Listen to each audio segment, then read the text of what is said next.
All right, well, welcome everybody. Can I just get a quick sound check that those online could hear me? Yeah, we got you loud and clear. Perfect. Thank you so much. Okay, well, welcome to the 22nd session of the SRB. We have a couple of days of agenda items to get through. We'll talk a little bit about some of the changes in structure that we're going to present to everybody. But before I go on anymore, I'll pass to the chair. Over to you, Sean.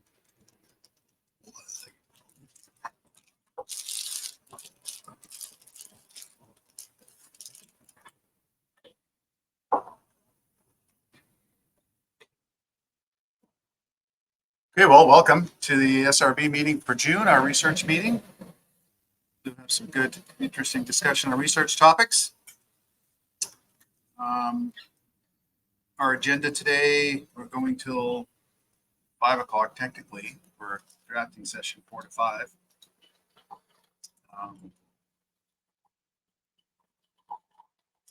So I guess we'll just open it there. We'll have to call for like stuff. Just, yeah, if we could just bring up the agenda on the screen, and just quickly walk through some of those changes.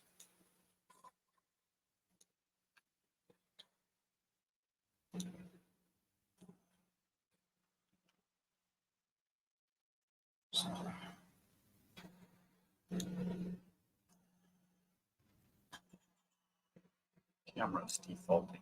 So just to give you a bit of an idea of some of the changes, what we have done, other than the normal items that we have under 1, 2, 3, and then under our agenda item 6, we've moved to structuring the agenda and the SRB meeting to match up with the 5-year program of integrated research and monitoring. So what that means is that we'll have a section on research and then a section on monitoring, same standard agenda items. The intention there is just to make the presentations more trackable, more relatable to our overall program of research and monitoring. Whether that works or not, time will tell, and we'll see if we need to make a restructure at the end of the meeting or even throughout the meeting. So with that said, I'll pass back to you, Chair. Yeah, I mean, I did notice that difference. I just wasn't sure it was deliberate or if that was just something we're going to Experimentation. That's good.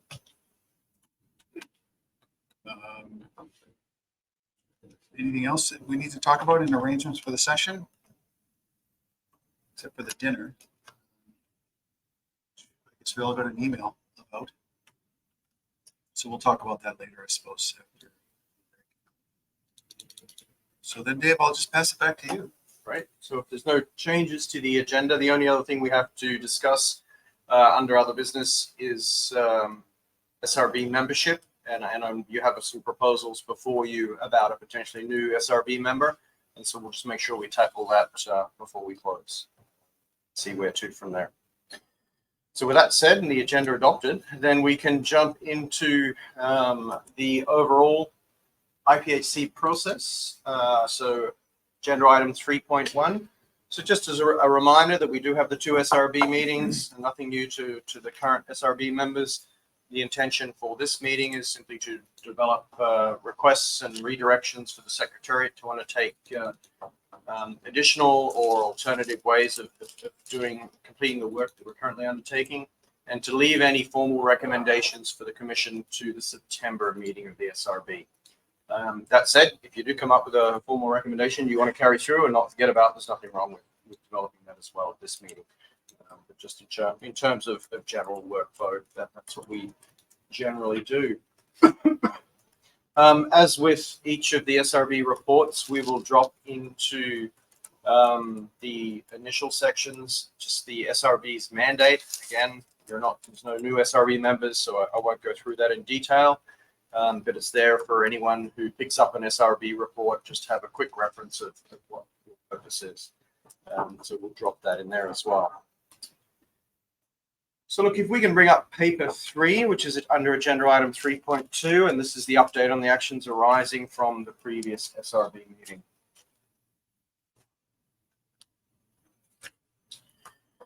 Okay, expand that full again. So this is just the standard paper that we put together for you. It's paper 03, and the intention here is just to list all of the recommendations and requests that arose from the previous SRB meeting and provide you with an update on status of implementation, development, and the like. At the last SRB meeting, I think it was one of your most productive. There were 15 recommendations for action for the Commission's consideration and 9 requests. That's making you productive. That's very nice of you. That's production. Yeah. So I don't intend on going through these in detail. Again, this is the standard paper we put together. You are very familiar with the way it's structured and the way we code them in terms of the updates. Of the 15 recommendations, 5 have been completed in full or are just going to be ongoing, such as the first recommendation there. And then there are 10 others that are either cited as in progress or pending. Now, again, the intention is as we step through agenda item 4, which is the 5-year program of integrated research and monitoring, is that each of the presenters will highlight that progress both verbally and then if there's anything to report out specifically. So similarly for the requests, 4 of those requests have been completed in full, leaving another 5 or so that are either in progress or pending. And again, we'll step through each of those as those papers are presented. So with that said, it's not my intention to step through them one by one, but simply to leave it there for comment or questions either now or during the specific report out of those updates. So I'll pass back to you, Chair, to see if there's anything you'd like to add at this point. Well, I'll just defer it to the reports.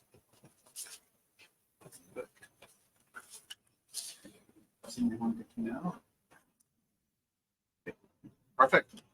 Thank you very much. Okay, let's bring up paper 04, please. So this is under agenda item 3.3, which is the outcomes of the 99th session of the annual meeting.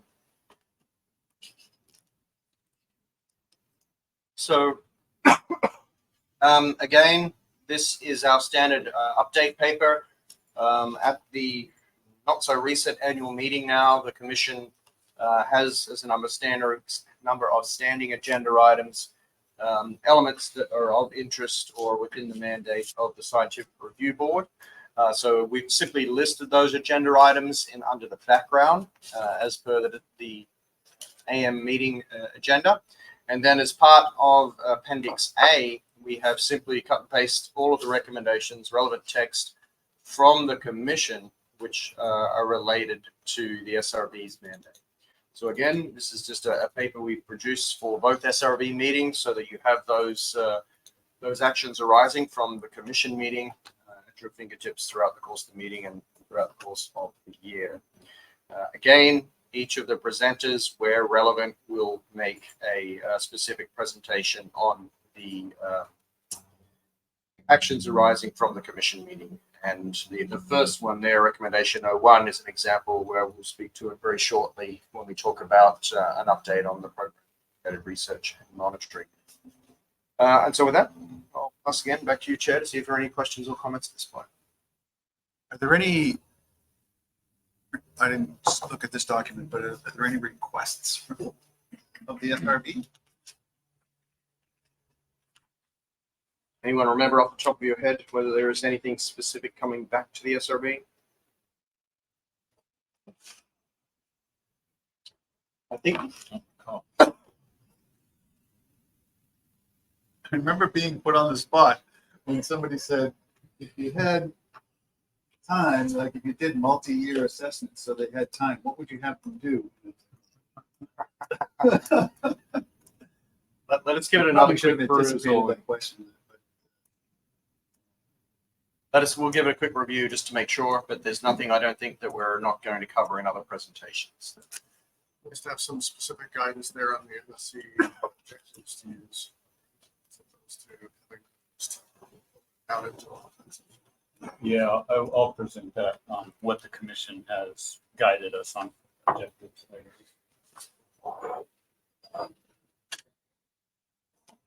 Because you kind of collapsed it all down into just a few, right? Yeah, and the commission asked to even collapse it into just 4 objectives. So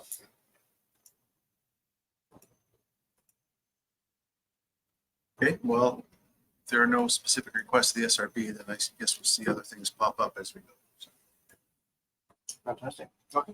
Thank you very much. So we can close that paper down. If you'd just like If I to, can make one note. yeah, go ahead. quick. Yeah. So sorry about that. I think there was the request where they recalled SRB statement in a report about exceptional circumstances. And I will talk about exceptional circumstances in my presentation later today. And we're definitely looking to the SRB to help us sort out some of what exceptional circumstances are and whether this request of the commission would fall under exceptional circumstances. I'll cover that in detail. Yeah, so that one there is just request 06. Just put it up on the screen very briefly.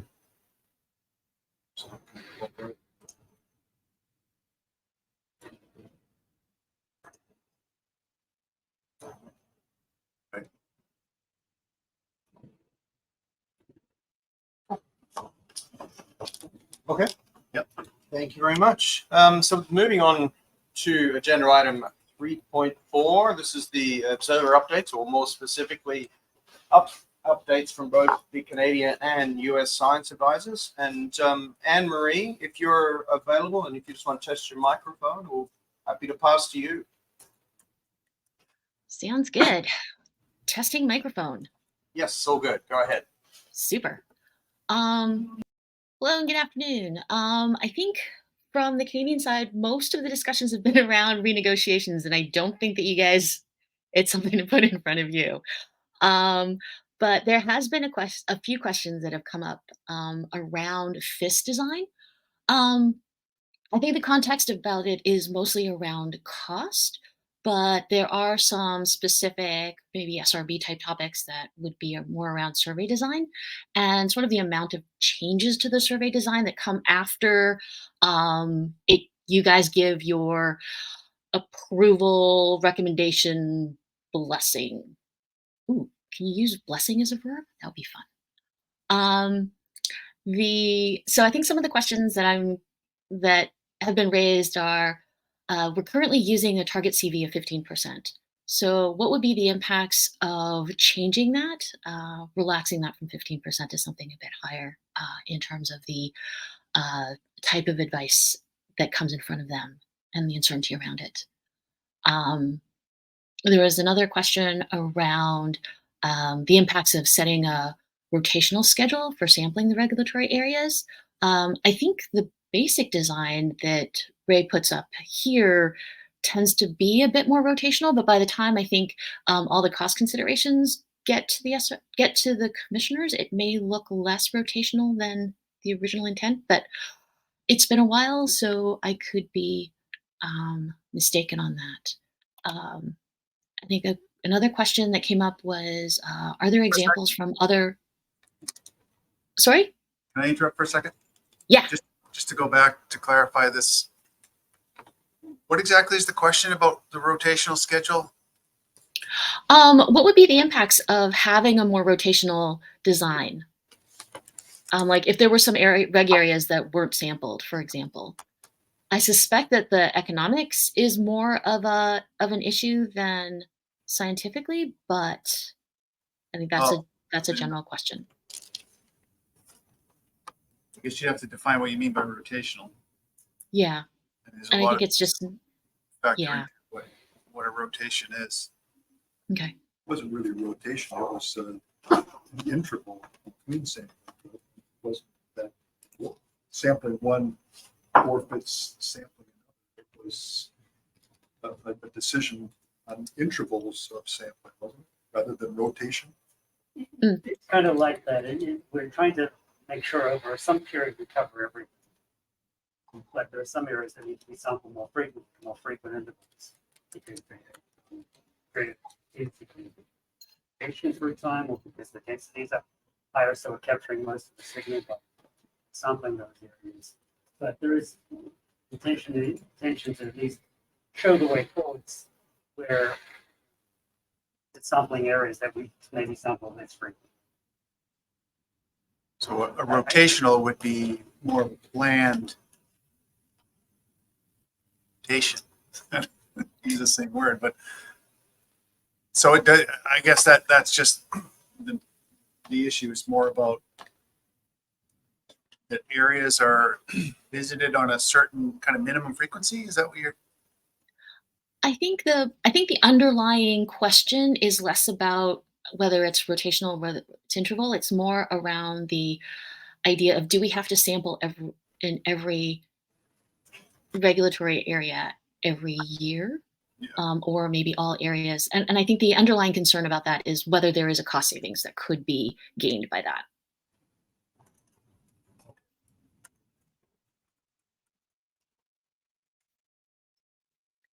I think most of the questions that I've been getting have been mostly around the concern about how much the FIS costs and whether there are ways to reduce the cost while not impacting to a large degree or to an acceptable degree. Mind you, I don't know what unacceptable degree is.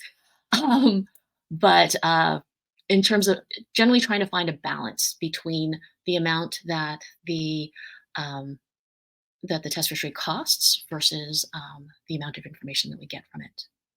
And so I think the third question that I got was around that in terms of, with you guys, in terms of all of your experience with different fisheries, are there examples that you know of from other fisheries in terms of designing a survey that's more sustainable budget-wise while still providing the data that the commissioners would need to make their decisions?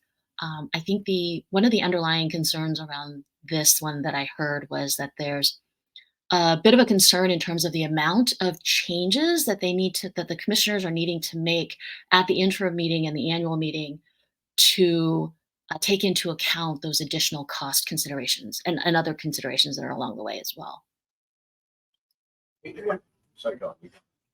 And Ray, can you just explain the cost concern a little more? I thought that the survey was supposed to be revenue neutral. Is the concern that that a lot of fishing in the higher density areas is required to make that happen, or is it actually not turning out to be revenue neutral?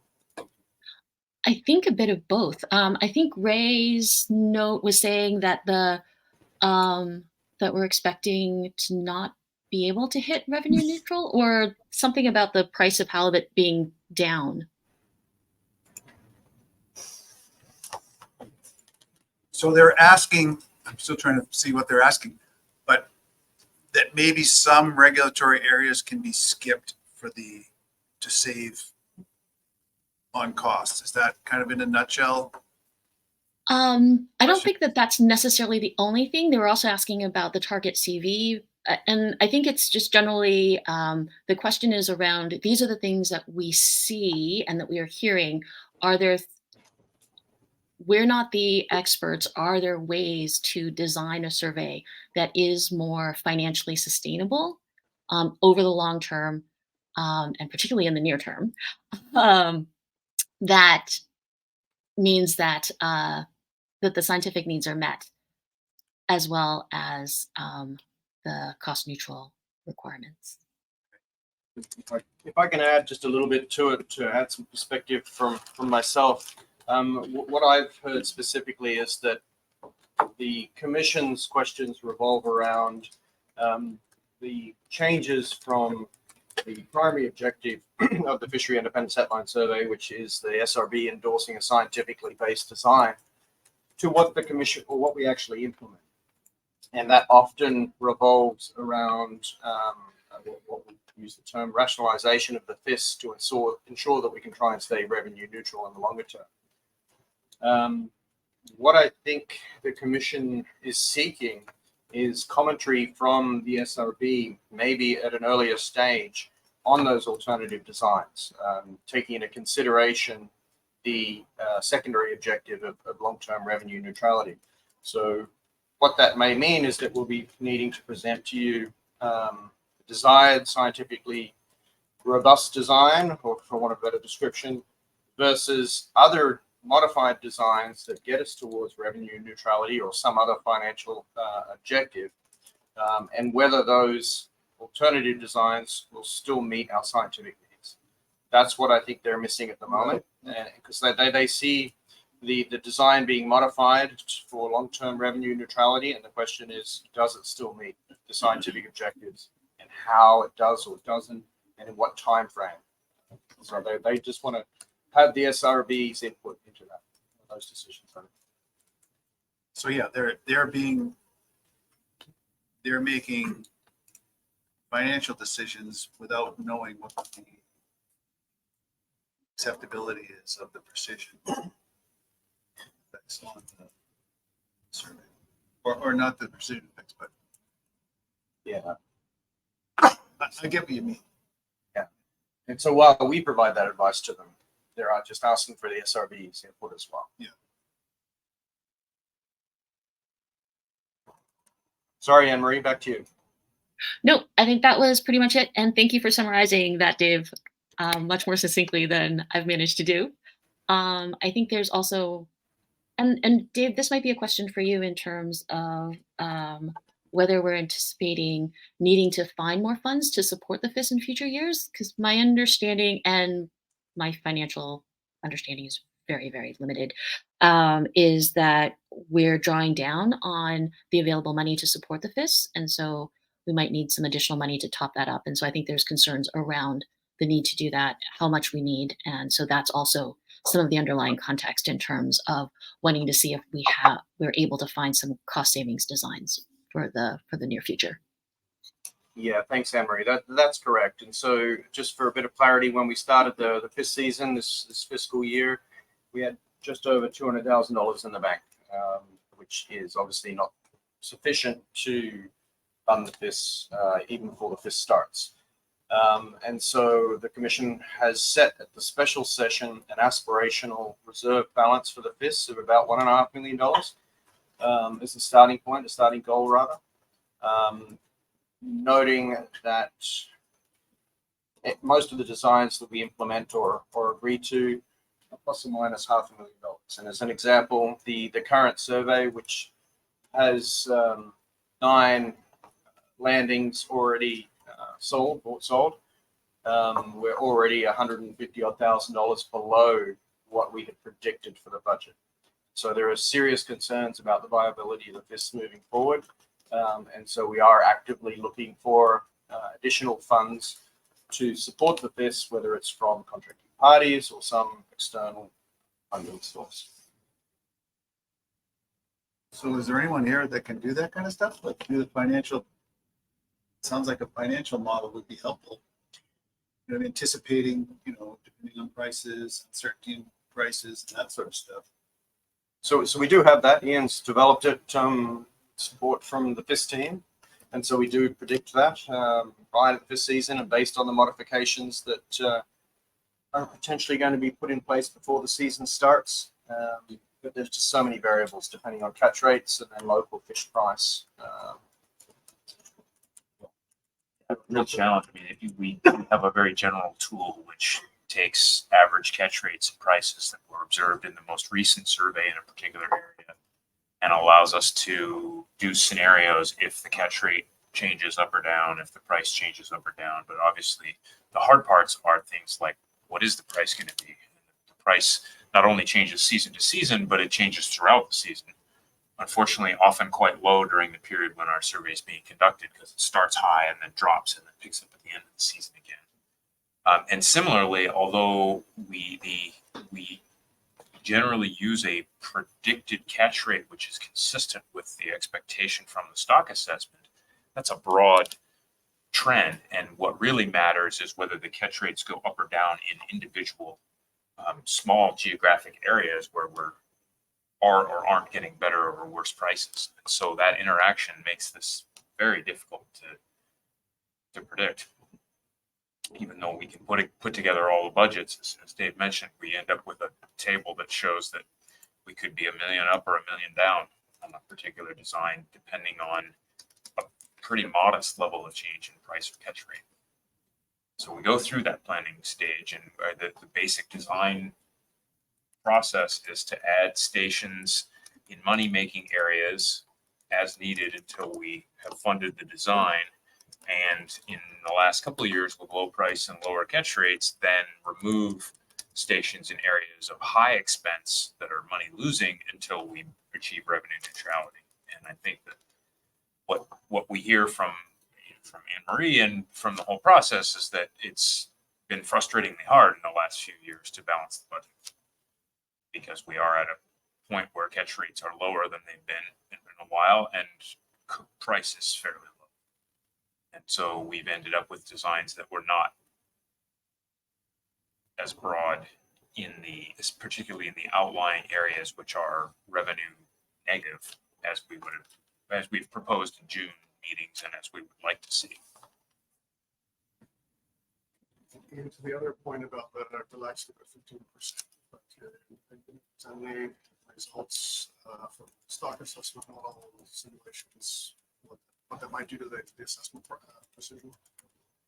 I don't think we have anything queued up. There's sort of a two-part consideration here. The first part is how it affects the stock assessment. And there's no doubt that a 15% CV for each regulatory area as a target is more than precise enough for the stock assessment. Because as we aggregate that up into regional levels and then to the coast-wide level, the CVs get smaller. So that definitely provides enough precision for the stock assessment on a year-to-year basis. In fact, it's probably one of the more precise surveys out there. At the coast-wide level, we end up with CVs on the order of 5 to 8%. Less. Or even less in some years. So it's stupendous. But part of the reason why we end up in that situation is historically the commission has relied heavily on estimates of stock distribution that come from the FIS in order to inform its stock distribution, which then feeds into allocation in many iterations of the commission's management approaches. And in that regard, although some areas are bigger than others, and for the coast-wide assessment, you need to get the big areas pretty precise and the little areas don't matter very much. For the people in those smaller areas, when it goes into the process of allocating catch, it matters to them just as much as it does in the big areas. So we have historically had a uniform CV target in order to ensure that that decision-making is being equally informed across each regulatory area level. That honestly is more of a policy decision than a science decision. It depends how heavily the commission wants to rely on that information and what level of precision they would like to have or are willing to tolerate when they make those decisions. So that's something where we're a little stuck, because I think we can easily say, yes, we can certainly live with a CV that's slightly higher than that from a purely the assessment perspective. But will that meet the commission's needs in terms of other management information? Is the question. I just wondered that if there's a situation here where each party is thinking the other is the one or 2% CV. I mean, that comment that Anne Marie made it sound like the commission thinks that stock assessment is what's driving the requirement for the 15% CV. I wonder if there's some comment we can make simply summarizing that to the commission that from the assessment perspective, yes, we can relax the 15% CV. It's more a question of whether the allocation process can happen. That might be I'd say it definitely comes across that way. helpful. Everything I understood so far is that 15% has been a scientific criterion.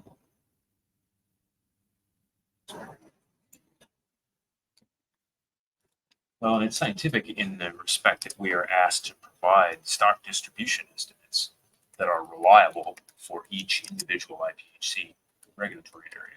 If the commission were to adopt, say, a management procedure that only required stock distribution by biological region, we could tomorrow hit a 15% CV at the biological region level with larger CVs in individual areas. And I think Ray's provided in the past some information that shows how those CVs get smaller when you go from individual areas to regions to coastwide.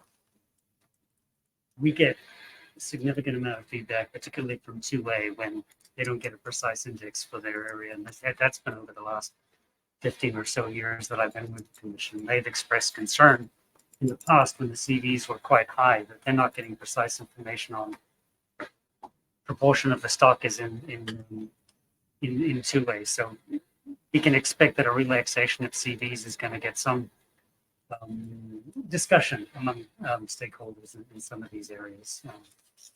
Whether that's a scientific perspective or not, but people do have a sense that they need precise information for their local region.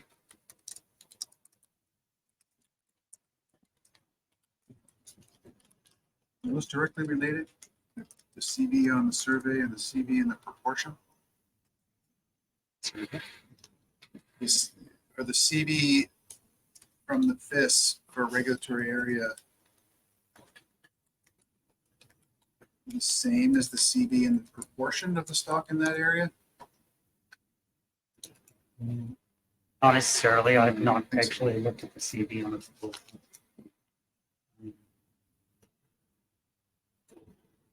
Because that's what the distribution is based on. It's based on the proportion. Correct.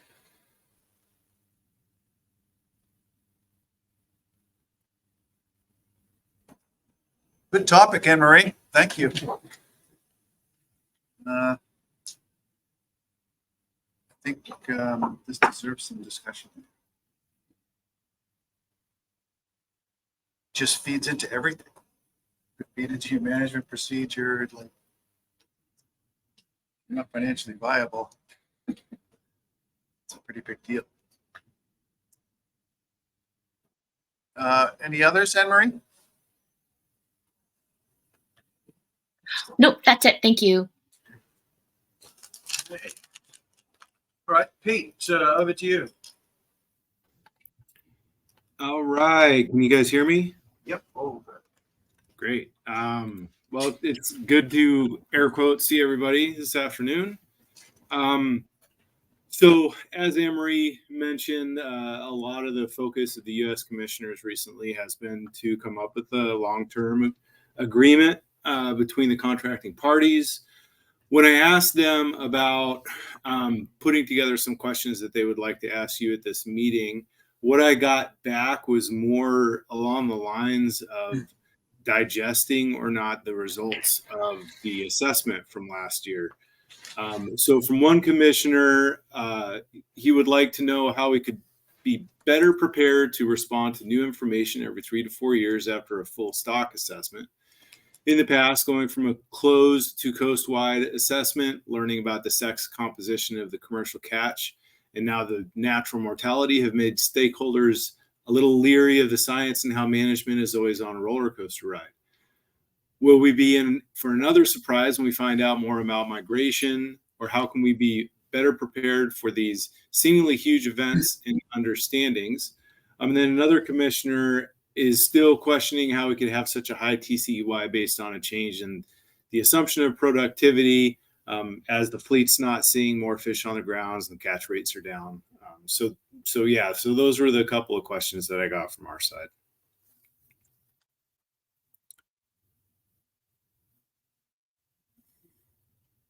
Are these questions to the SRB? Just something maybe, I guess we could try to identify some ways that the Secretariat can modify advice and other things. I mean, part of that is just, in stock assessments, like, yeah, your perspective changes every time you change a model, every time you get a new data point. These things are kind of to be expected, but I think the public tends to see science as something that's supposed to be stable and always has the right answer. But fisheries is what it is.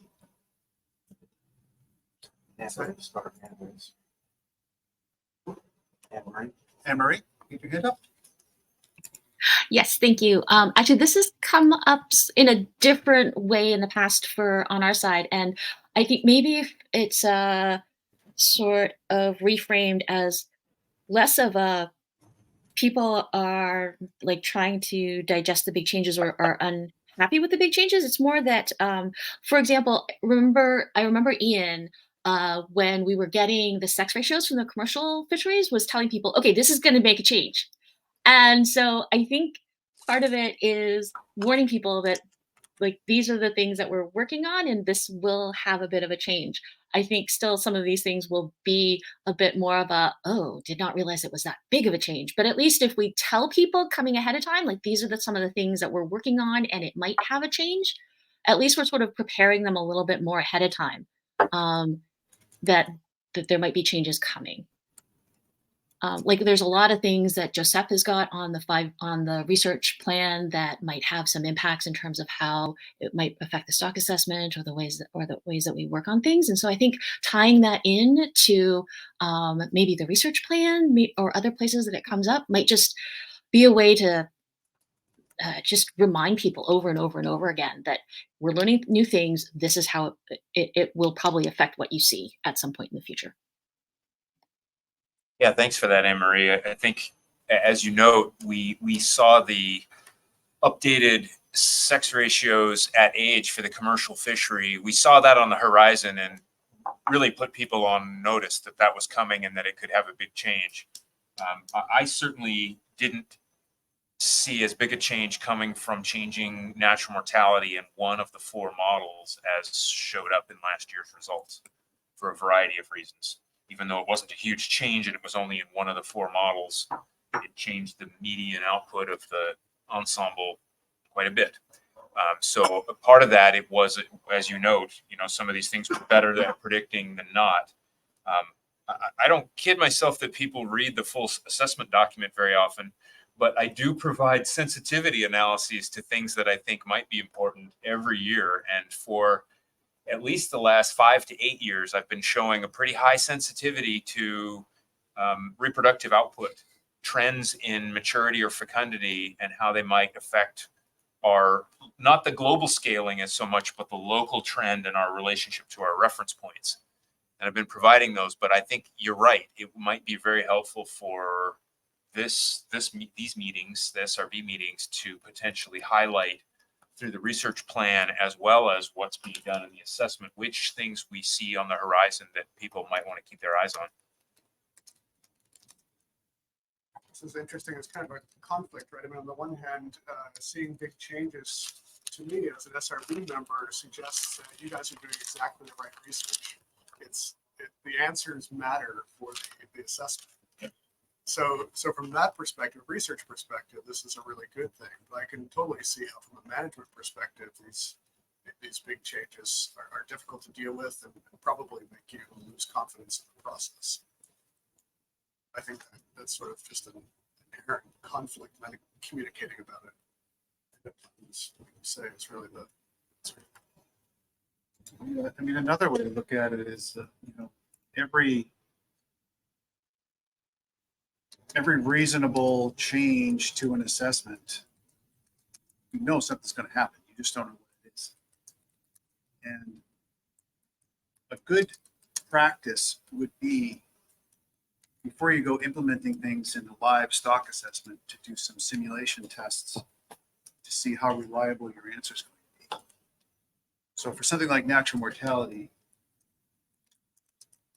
in hindsight, it probably would have been good to do some simulation estimation experiments to see, because you're going to get a different estimate of them than the one you've been plugging in, probably. And so when you get that different estimate, you go plug it into an assessment, it changes results. What you don't want to happen is to find out later that, we were kind of premature there. This model is biased in estimating it. Yeah, so we'll recall last June, we spent a considerable amount of time discussing where we got the value we'd been using, which was nowhere we felt was reliable. So we replaced it with what seemed like a more reliable value. I thought Because the it was issue here informed is by that the you're data. estimating it. Yeah, but the fixed value we had, Right. when we look back through literature, had been sitting there for Right. 20 years and really had no strong basis to begin with. Yeah.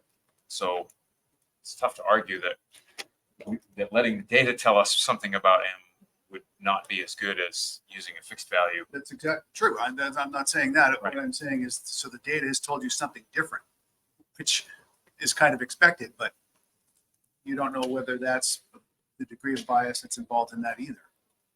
But that actually is quantifiable. The least through a simulation, you could say, okay, if this is the true value of M and I ran some simulations, what would it actually estimate it to be?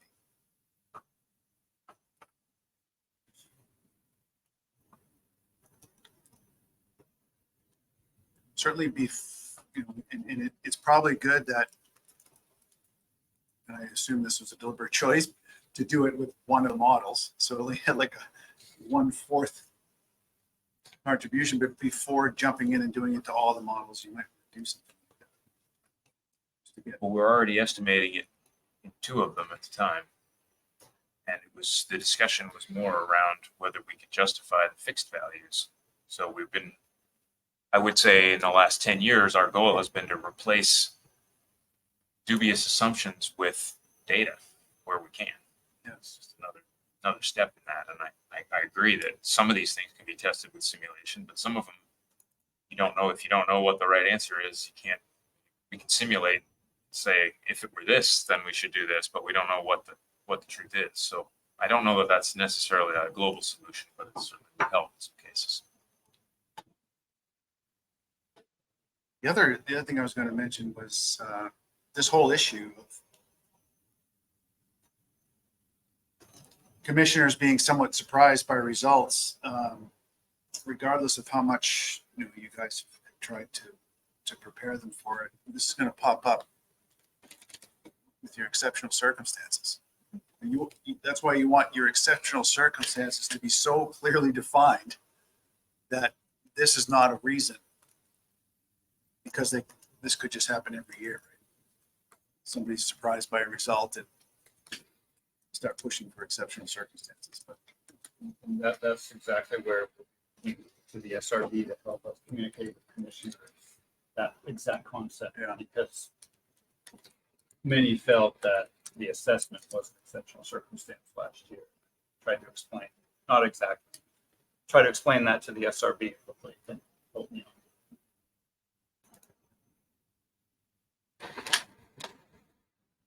I guess, I don't know, we'll loop back to it maybe under Joseph's presentation, but absolutely reproductive output, maturity and fecundity has the potential to create a pretty big difference in the recent trend in the assessment results, as well as our relationship to our reference points under our current. So that's one, if you guys are looking for something to put in and give people a heads up, it's in our 5-year research plan. We've done sensitivity to it in the last few years. We have ongoing research that's probably going to be delivering results in the next few years. And it's potentially could shake up our understanding of the stock status and trend in that status in the last few years. If there's a trend in that. If it turns out to be just a minor difference in global scaling of spawning biomass, that's not going to change anything because it'll be in the numerator and the denominator. And if it's relatively constant over time, that's not going to affect much either. But it could if it's trending over time.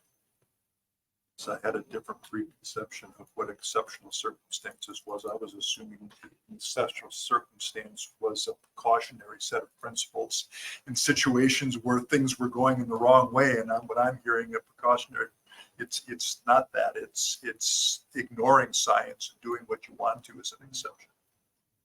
no, it's when you've defined, let's say, a precautionary strategy for dealing with something. So if things are going wrong, if the indices are going down, like you have an approach to dealing with that is precautionary.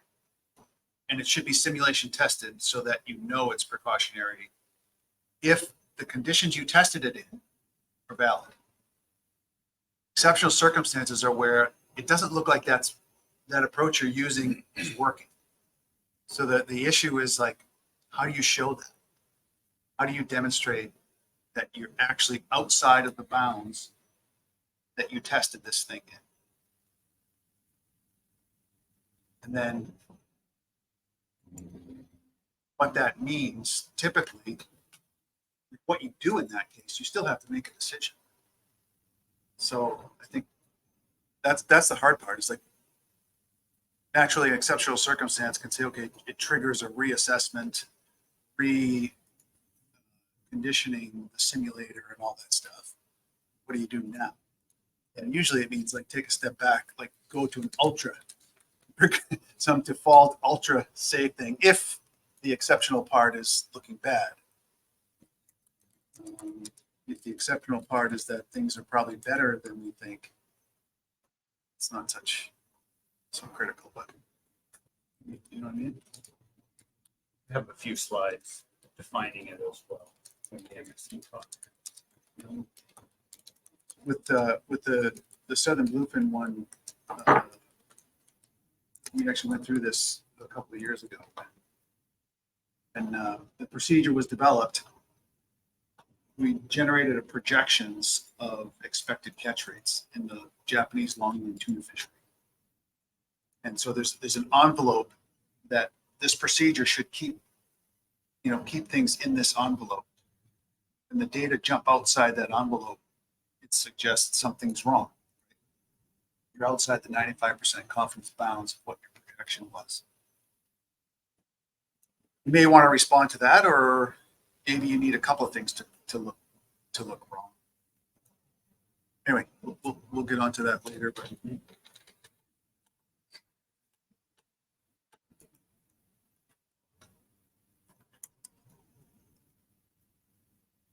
sometimes I wonder if, like, when you guys talk to the commissioners, it's mostly informational. Do you ever get to talk to them in an educational kind of way? At our work meeting.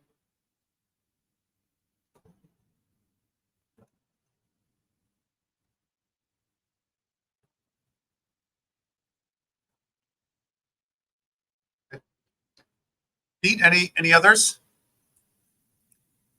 No, that was it. I appreciate the comments. Thank you. Okay, Dave. Okay. That's it for agenda item 3. Perfect. All right, let's jump on to agenda item 4 then. And agenda item 4 is the most of the meeting.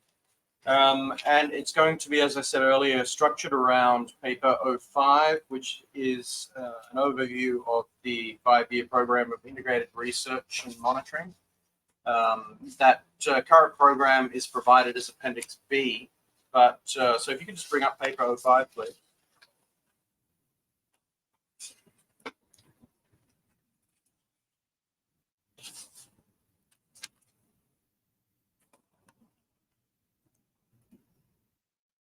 Okay.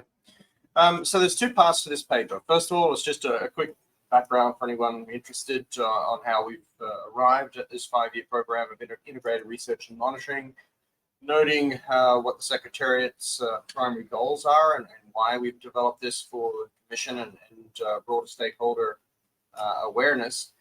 But then also to highlight not only the SRB recommendation from the previous meeting, SRB022, but also specifically what the Commission requested of us at the 13th special session, taking into consideration the SRB's recommendation, request rather.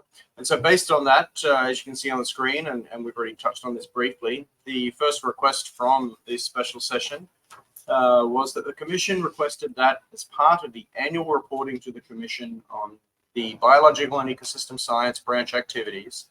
However, I think we need to do a little bit of education there. I think they're still focused on the ecosystem bycatch rather than the full range of activities that we do in terms of research and monitoring.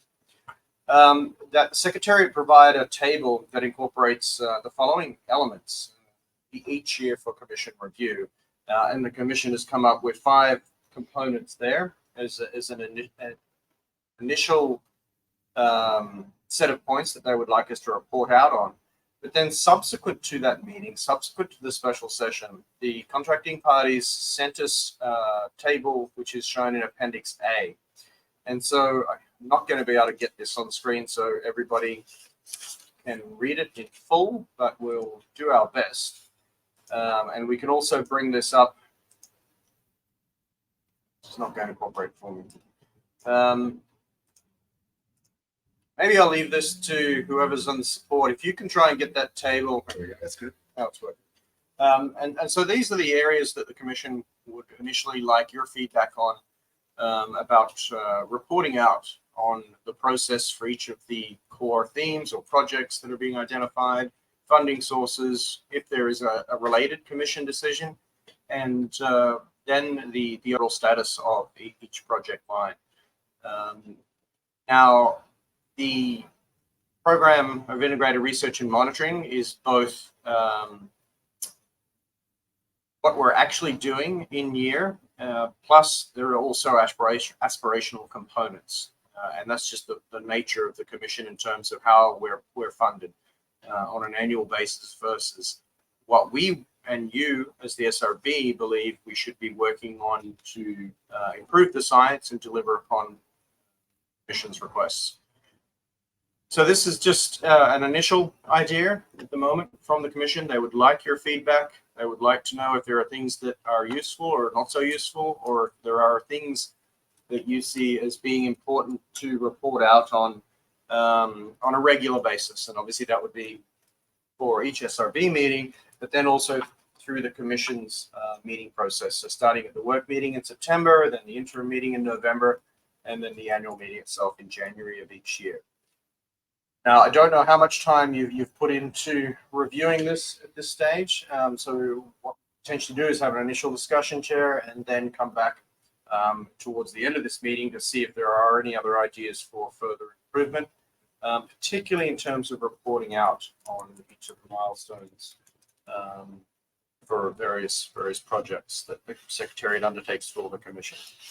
The Appendix B is the report, the program as it currently stands, the 5-year program of integrated research and monitoring. As you note, we are in our first year, or we passed our first year now.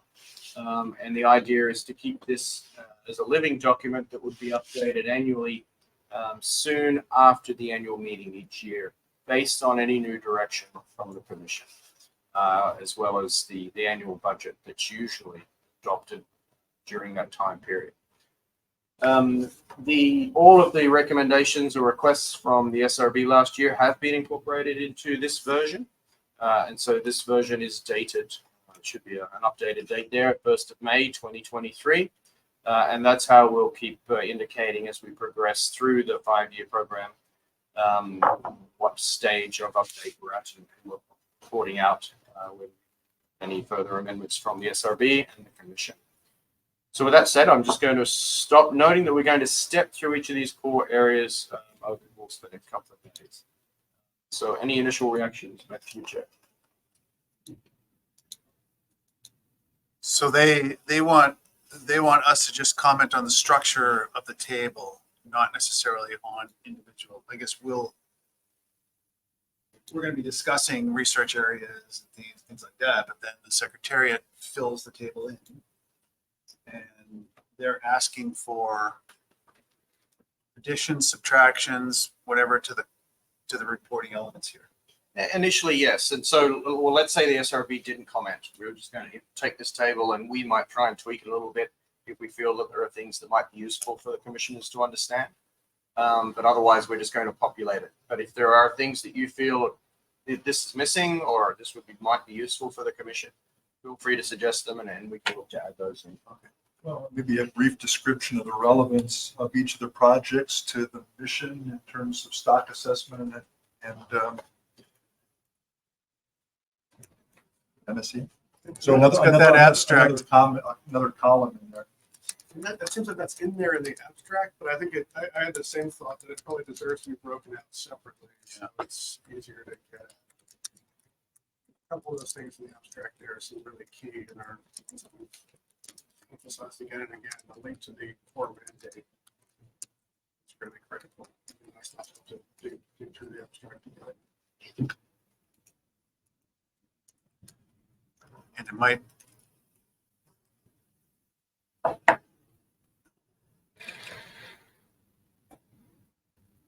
Anne Marie and Pete, please chime in if you are aware of any more specifics that the commissioners would like feedback on for this component, or if you have any other additional ideas.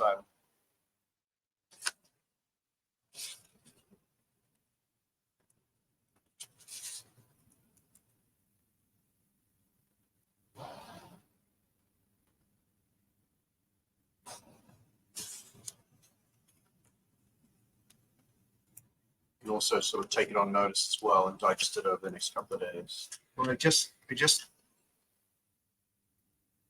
put me in charge, in the CCSBT, they put me in charge of developing this very thing, the scientific research program.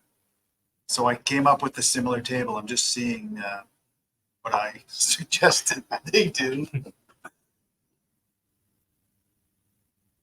It's kind of similar.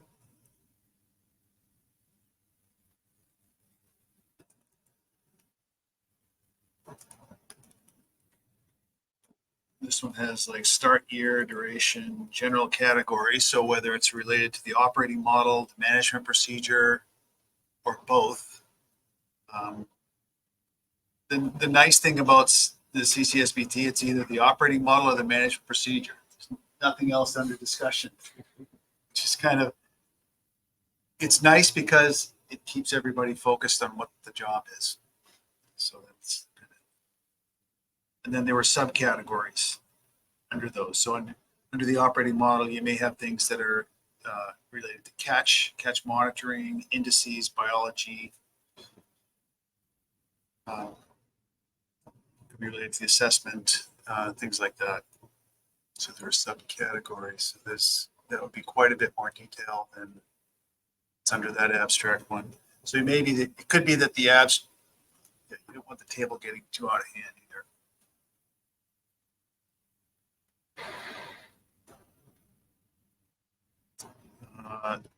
The other is the problem, a specific description of the actual problem that's being addressed. So I don't see that there. See objectives and things, but not the problem.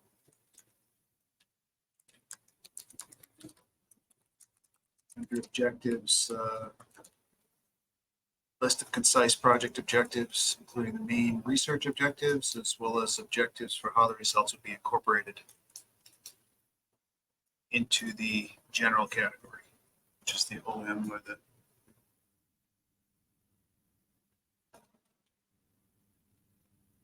A rationale. Impact, so like a predicted impact scale. That's another thing we could add. Whether it's high, medium, or low impact. That's the same as priority. Kind of. But I think priority, there is a column for priority, but that's to be determined later. This priority includes the commissioners think it's important. So yeah. To me, we actually talked about this. Like some things may be high priority, but maybe high impact, but you can't do that yet. So it wouldn't be a high priority initially because.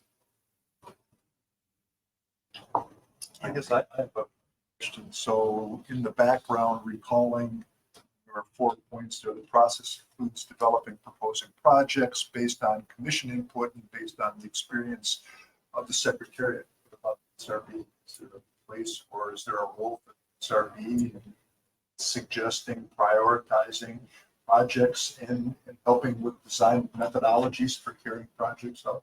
In short, yes. And so that's within the core mandate of the SRB as well. And so maybe that's something that we can incorporate here, whether the SRB is recommending it or something along those lines, or has reviewed it, or. Well, it seems like in the biological program, a lot of the discussions about information about how things are done, right? So there's information, there's data presented in biannual meetings, but we're left in the dark a little bit about how things were collected, how things were analyzed, right? How things were interpreted. There have been some discussions that it might be useful to have that level of input earlier on in the process, not just after things have been completed and presented.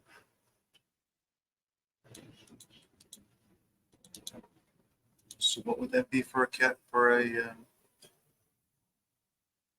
Well, it wouldn't be in this table. I'm going back to the background information on the first page. In terms of this table, it might be helpful to have something like interim performance metrics or interim evaluation metrics. We talked about that. particularly for internally funded research as a way of making decisions about whether this research should go forward or we know enough so far to know that line of inquiry should stop and we should move on to other things. So having those interim metrics specified, I think will hold us to that. I think something related to that is in SBT, we also had an impact timing, which is basically when the impact will occur. So if it's 1 year out, 2 years out, 6 years out, so if it's something that is longer term, then you would want those things in. Right, and for long-term monitoring projects, that's relevant. For research projects, where you're trying to understand whether this is on track to make an impact or not. Language that through.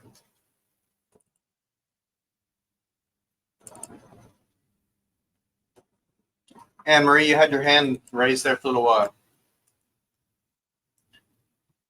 Oh, I think I found what I was looking for, but while I was finding what I was looking for, I also saw the AM99 request number 5.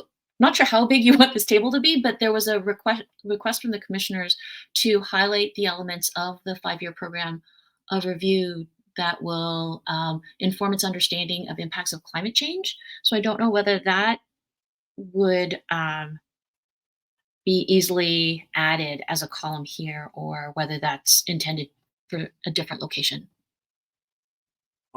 Thanks, Emery. If I was to react, I think it's more in a case of themes, and we could put that under one of the rows, and that way report out for each of the projects based on that specific theme. Sounds good. Is there also, in terms of the status column, is that also an intention there in terms of if there's been any changes to the project or any changes to the project timelines that it would be sort of highlighted in the status column? Again, through the chair, I think the answer is yes. If there was a funding change, if there was a personnel change, if there was a redirection of the commission and the project was put on hold, that kind of thing, yes. Great, thank you.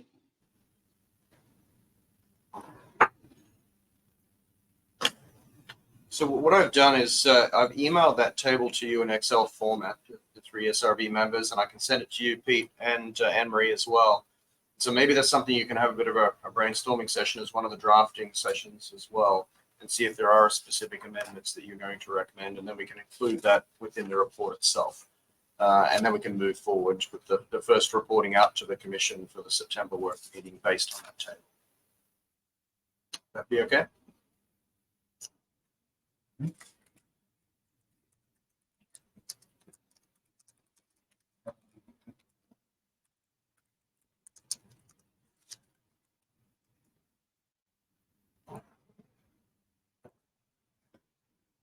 Great. Okay. Do we have a coffee break here in the afternoon or not? We can break whenever you like. Why don't we take 15 minutes? We were actually scheduled to get into agenda item 4.1 at 1:10. But I don't know. It's a lot of stuff crammed into a couple of hours there. So I imagine these are going to be quick. It's gonna, those 3 will run over into tomorrow's agenda as well.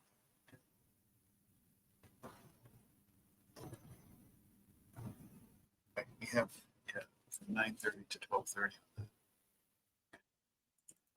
So yeah, let's take it until 2 o'clock. Okay, so we'll come back at 2 o'clock, everybody online, and we will kick off with agenda item 4.1.1, which is the stock assessment update from Dr. Stewart. Thank you.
So mine is slow.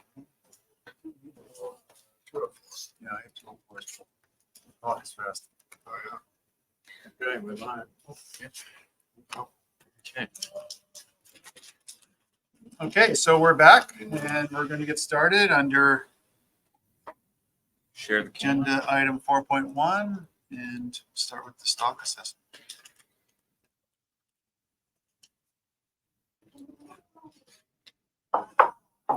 Okay, if I could have, yep, here it comes.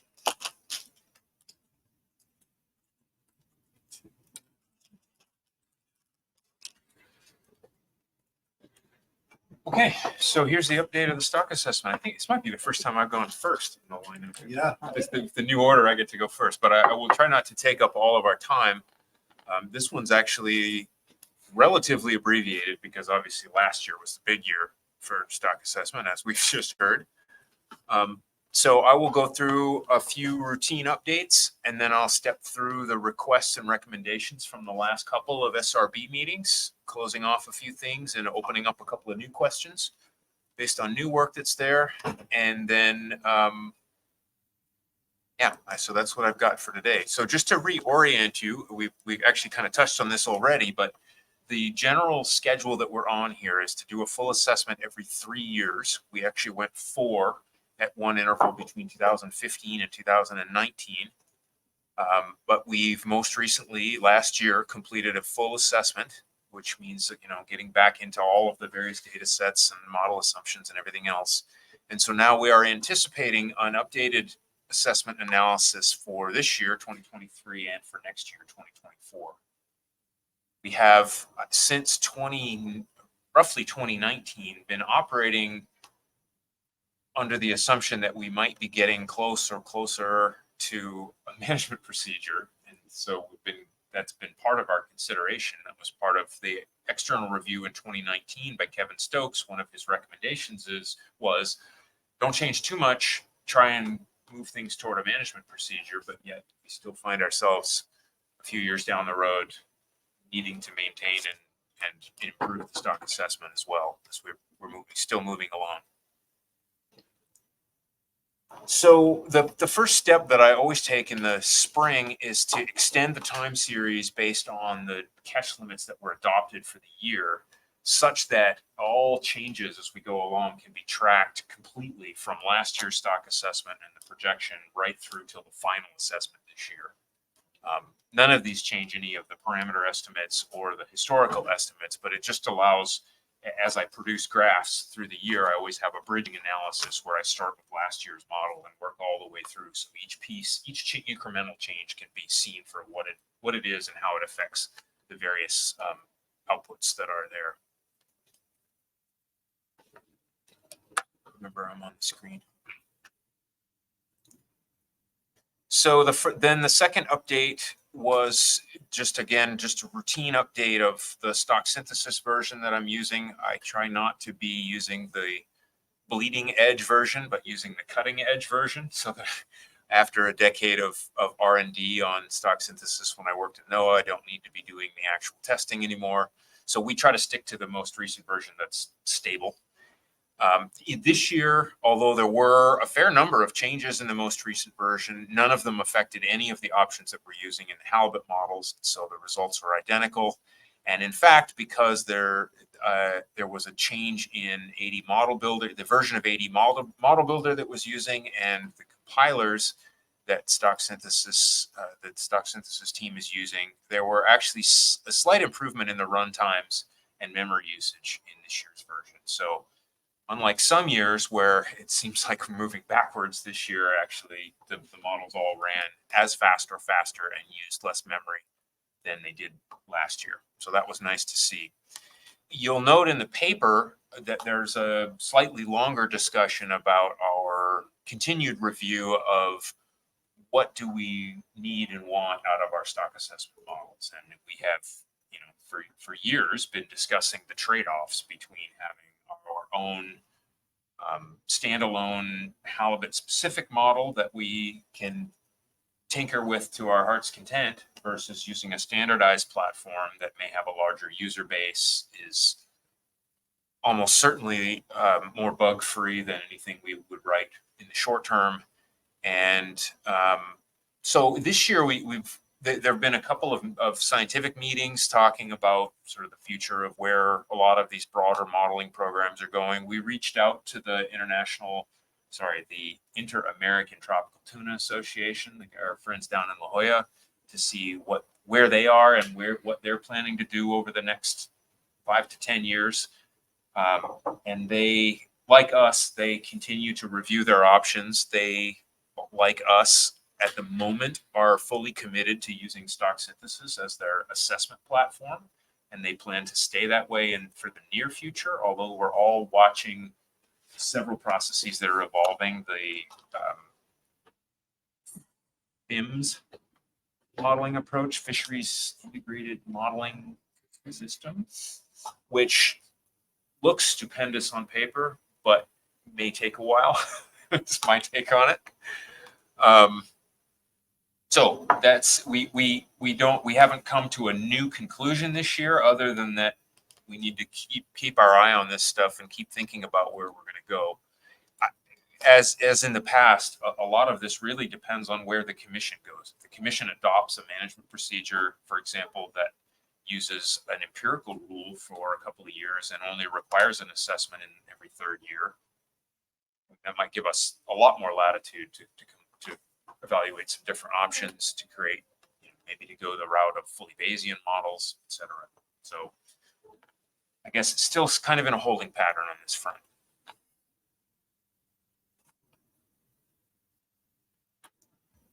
So now moving into the SRB recommendations, as you'll recall, last year we looked extensively at trying to use a predictive skill metric, MACE, as a potential weighting tool for the 4 models in the ensemble. And I think we made some really good investigations, and then the SRB recommended, I think quite judiciously at the end of the day, that maybe it wasn't quite ready for prime time, and to continue with equal weighting for 1 more year. So we did that. We followed that recommendation. I included this plot here because I do think it's interesting that we saw a decrease in the numbers per unit effort this is at the coast-wide level in 2022. And all 4 of these models, these are the predictions made with data only through 2021. All 4 of the models actually predicted that decrease pretty closely, pretty good, which I guess I'm going to have quite a bit more discussion about the pros and cons of MACE later. But to me, it integrates everything we want out of models. Rather than worrying about retrospective patterns and residuals, the bottom line is, does this model predict the upcoming data very well? And these 4 models all seem to continue to do that reasonably well, and did that for last year's observation. And I'm showing it to you here because I didn't have that observation at the last time I talked to you. So this is new even after the last SRB meeting, but yet before this year's stock assessment results. So moving on then to the second SRB recommendation, and this was with regard to our genetically analyzed sex composition information from the commercial fishery. And you recommended that we evaluate looking at this perhaps on a 1, 2, or 3 year interval. Now that we have a few years, do we need to be analyzing this information every year, or is there potentially some savings of resources, and or how would this affect the stock assessment? So to summarize this, we, of course, first had sex-specific fishery age composition data for the 2019 stock assessment. We started collecting the information in 2017. It took a couple years to get the genetic assay ironed out. We had that ready for the full stock assessment in 2019. As Anne-Marie mentioned, this actually had a fairly large effect on our understanding of the stock because the commercial fishery harvests primarily female halibut, around 80+% females. And so that affects our estimates of spawning biomass and fishing intensity. So we added these data in the 2019 stock assessment. And since then, we have updated this each year. So we now have 5 years of data, and we anticipate that the 2022 information will be available this summer. So we'll be adding one more year of data, 2022. Sean. Just to recap, prior to having the genetic composition information, was the model estimating higher selectivity for females at the same age? The model was actually estimating slightly lower selectivity for females at a given age. And this was because we were making the assumption that for fully selected fish, the sex ratio would be the same for the commercial fishery that it was for a setline survey. And that was a reasonable assumption for large, older fish, it seemed at the time, although the fishery turned out to be able to selectively target females to an even greater degree than we had before. So the setline survey was less selective for females at that age? For the fully selected largest and oldest individuals. Is that less selective compared to what's estimated here? They were still selecting females greater than males. Oh, yeah. We've But- always known that the majority of the catch was females, but we didn't have specific data to address that. And so we, with actual data, we were able to then estimate parameters and allow the fishery to fit the data. And that it differed slightly from the assumptions that we were making previously. And that's actually effectively served as kind of a linchpin, because once we were able to free that up and estimate the selectivity for the commercial fishery, I think that's what's given us some additional information on the natural mortality rates as well, because we're now able, things are more in line with what the fishery is actually removing out of the population. So the way this process has evolved, it takes, we collect the data, we collect age data in season from the commercial fishery. It gets aged as the otoliths come back to the office, they get aged. And so in any given year, we have the age composition data effectively in real time. We don't have the last month and a half of age data, but that very rarely has much of any effect on the aggregate age composition for the entire year's catch. And so we found no evidence that there's any reason not to use the in-season year's ages. So we have those ages, and each year the assessment uses, now post 2019, we use sex-specific age data where we have it, and then in the terminal year we use sexes aggregated data. So we fit to that. The model just aggregates males and females and fits to the aggregate proportions at age.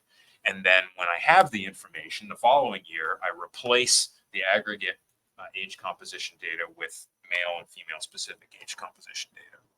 So we've been watching this for a couple of years to see, well, does it make a huge difference when we put the sex specific information in, having previously only had the aggregate data?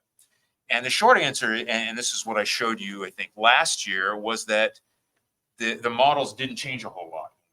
Sex-specific information in, now that we've made this kind of fundamental change to the model structures to accommodate this kind of thing. So that prompted, I think, the discussion last year of you suggesting, well, maybe we should look a little deeper and see, do we really have to do this every year?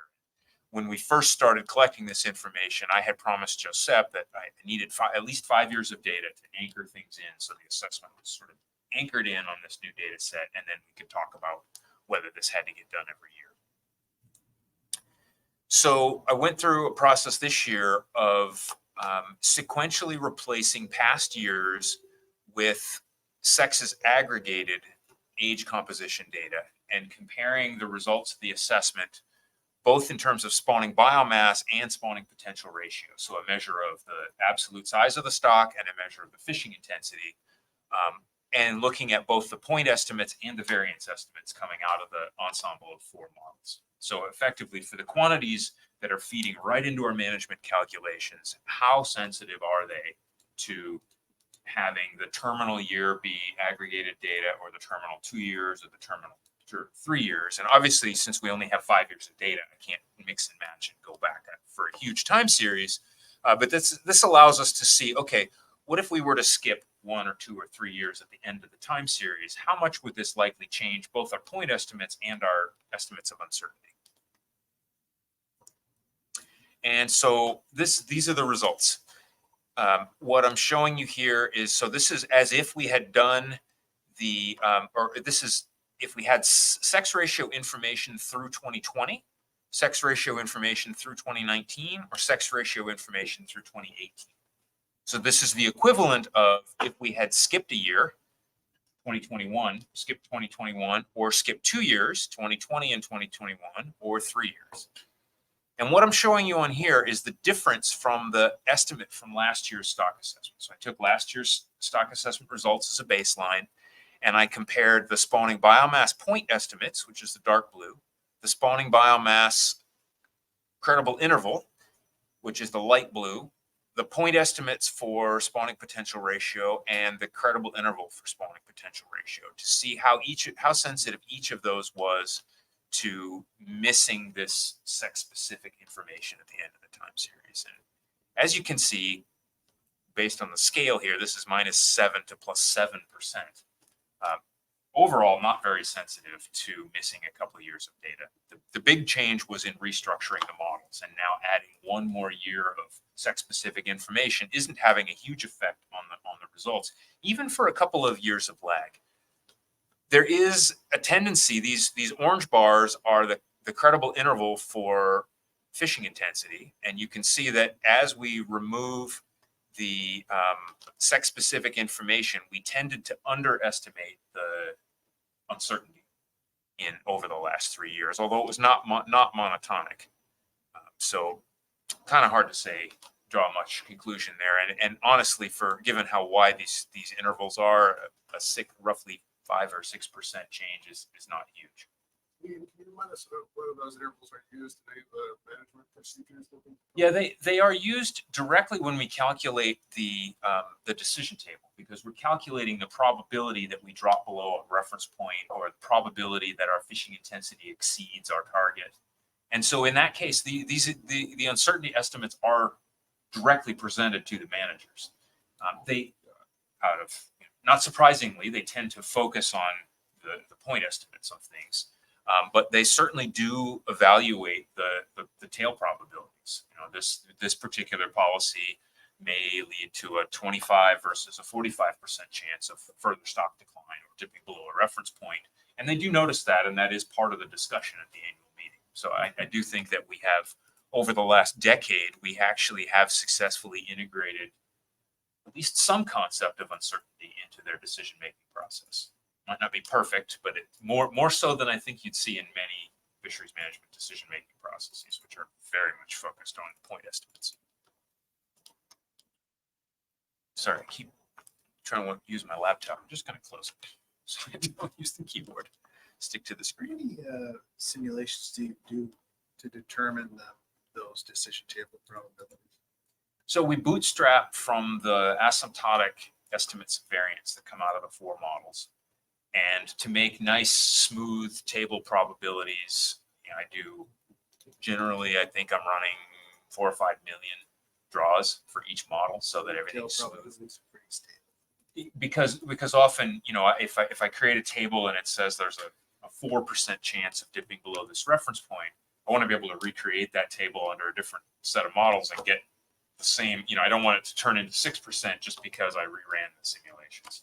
And honestly, those calculations are done once. Once I have the set of models, there's about 60 or 80 models that feed into the decision table, because each one, 60 or 80 model projections, 4 models, each one has constant catch projections under a variety of different scenarios. And once I have all those constructed, the runtime to do a lot of simulations and make really smooth probabilities is minor.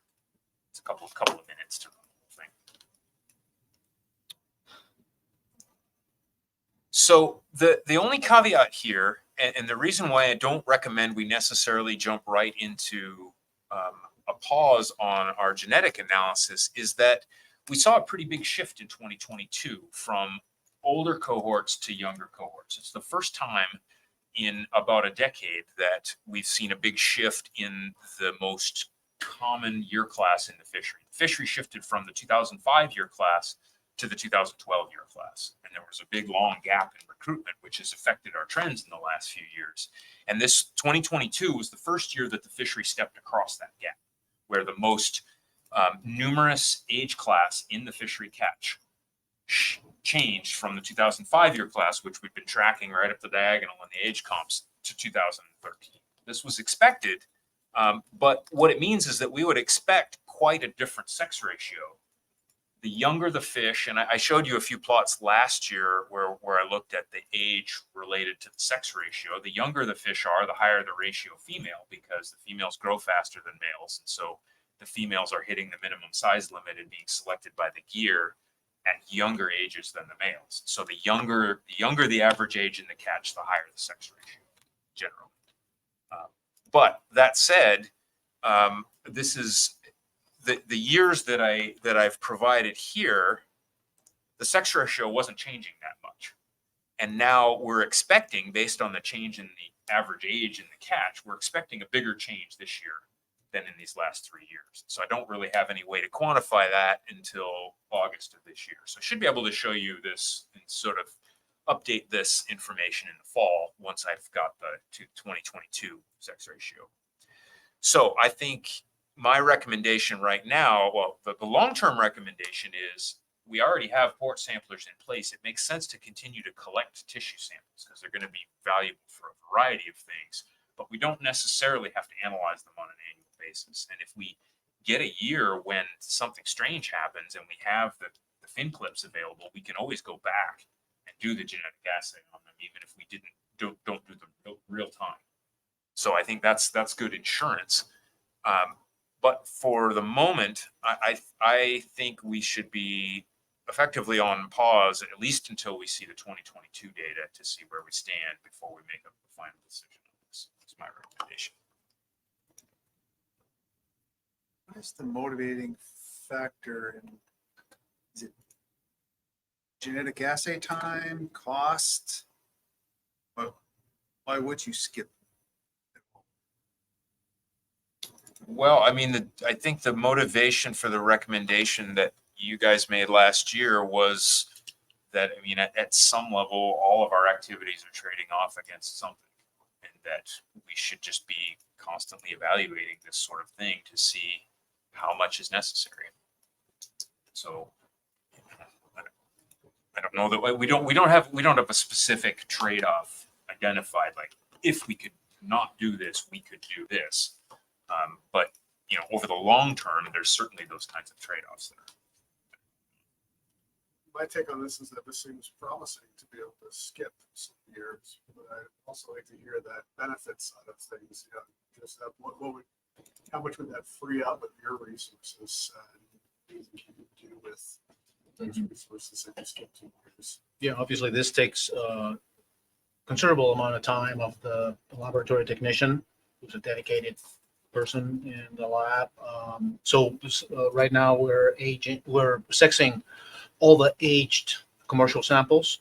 So depending on the year, it goes between 10,000 and 13,000 fin clips a year that we sex, for which we have ages as well. So, you know, in terms of funds, we estimated about a couple of years ago, and we should probably revisit that. It's probably getting cheaper, but the cost estimate per sample was estimated to be around 90 cents, let's say $1 a sample. So annually, this costs us, you know, around $10,000.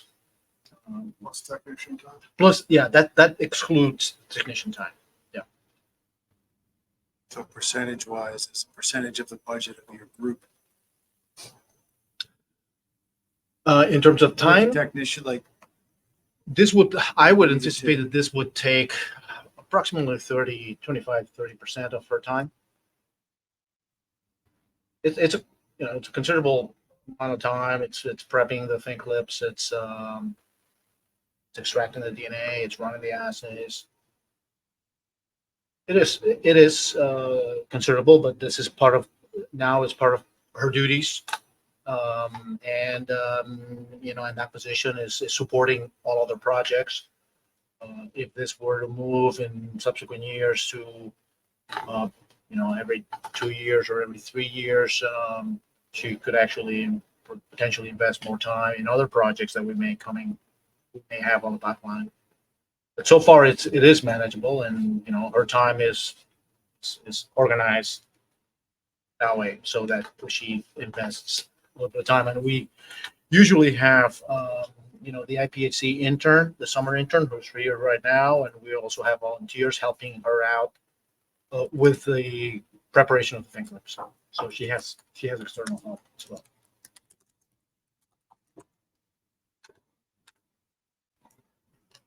So I think this is kind of the natural evolution from what began as a research project, was converted into our standard monitoring protocol. And this is really the first check-in, is to sort of see, now that it's part of our standard monitoring, what frequency and what level do we need to continue to play this out. Is it something that it's like an all or none? It's not an all or none thing. Like you could subsample. We could, and we've talked about doing that for our age samples as well. Some of the challenges we have are that if we subsample, all of the samples still have to get handled. So we would still have to go in and, for otoliths, and probably speak to this better than I can, but we've talked about, selecting 10 otoliths out of a box of 100 still requires repacking that whole box and organizing. But the fin clips, it must be a lot easier. Just the fin clips are in bottles and you select which ones you're going to use, right? It's simpler than that. In fact, we collect the fin clips on filter paper. So on a letter size piece of paper, we can put in up to 100 fin clips. They're added directly. So, and we basically sample a little piece of the fin clip without having to remove it from the paper. So the process is actually fairly simple. It's much simpler than having individual fin clips and individual tubes. But it's still a manual process. And we would want to consider it in the context of our ages as well, because if we have, just on a technical level, if I'm putting an age composition in the stock assessment, a sex-specific age composition versus an aggregate composition, the aggregate composition uses all the ages that we have. If we were to subsample for the sex assay, it would make sense to subsample for the aging as well, because I wouldn't be using the ages for the fish that didn't have a sex assignment. Or I could be using a duplicate age composition for the same year. I don't know. It would be worth thinking about how much information content that would actually have. Would it be worth trying to have two age compositions for the same year for the same fishery? Other thought on this is that in those simulations you used sex aggregated data in the interim years. What about just projecting the sex composition data, sort of interpolating? Well, so that's effectively what's being done, because I assume that the sex ratio, that the selectivity parameters don't change. They would only be informed if there's data. So I just assume that they haven't changed from the previous year or the previous 2 years.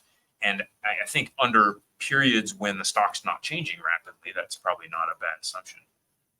But I do wonder, and we'll see, I think, for 2022, whether that might shift a bit. The stock's changing more rapidly. You're estimating a constant selectivity function, or is it time varying? We're allowing the selectivity, the relative selectivity of fully selected males and females to change each year going forward in this new period, new data. So what this suggests is the model's actually predicting pretty close to what we're getting. So it's not changing, the answer's not changing much over this 3 years that we've evaluated. Which is kind of how we got here, because that's what I noticed last year. At the end of, updating all the data, and then I took the aggregate sex ratio data out and put the sex-specific data in and allowed the selectivity to adjust, and not much changed. And that's kind of what got us into this discussion was, okay, well, if not much changed, what if you just went a whole year without doing that? So here we are. I think this looks promising. It seems like a place for some modest savings of time and money that could be used for doing some new exciting things. I'd be very interested to hear your take on that too, Jeff. Yeah, no, I think if we were to continue one more year, this is something that's already integrated, and with new projects coming up, additional time in subsequent years could be used by the technician. So, but if we were to continue 1 more year or 2 more years, that's already contemplated.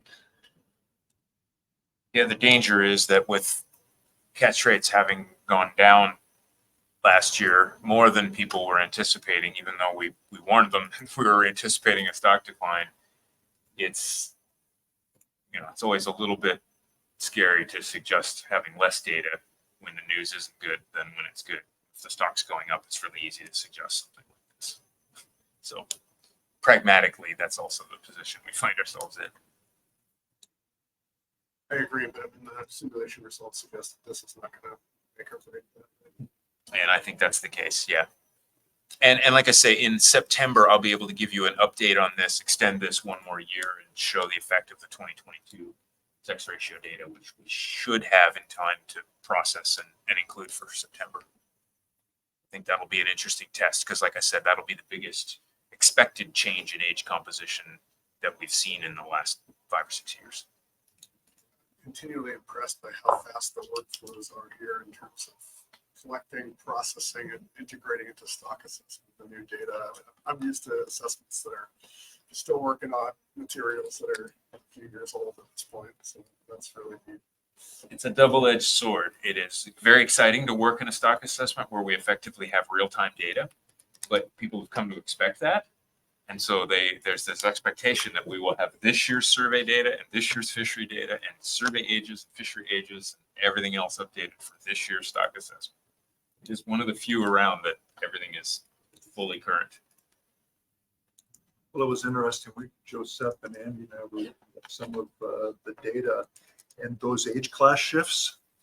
You see differences in genetic relationships among different groups of individuals. There are some areas where you take a look at a time series and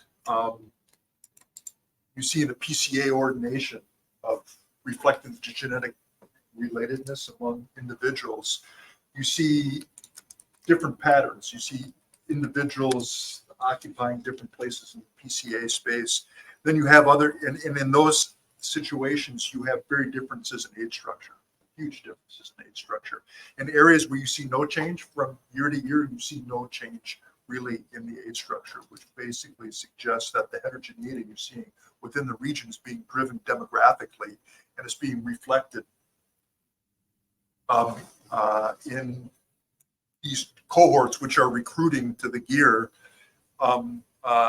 being genetically quite different from what was recruiting in previous time periods. And that has some potential implications.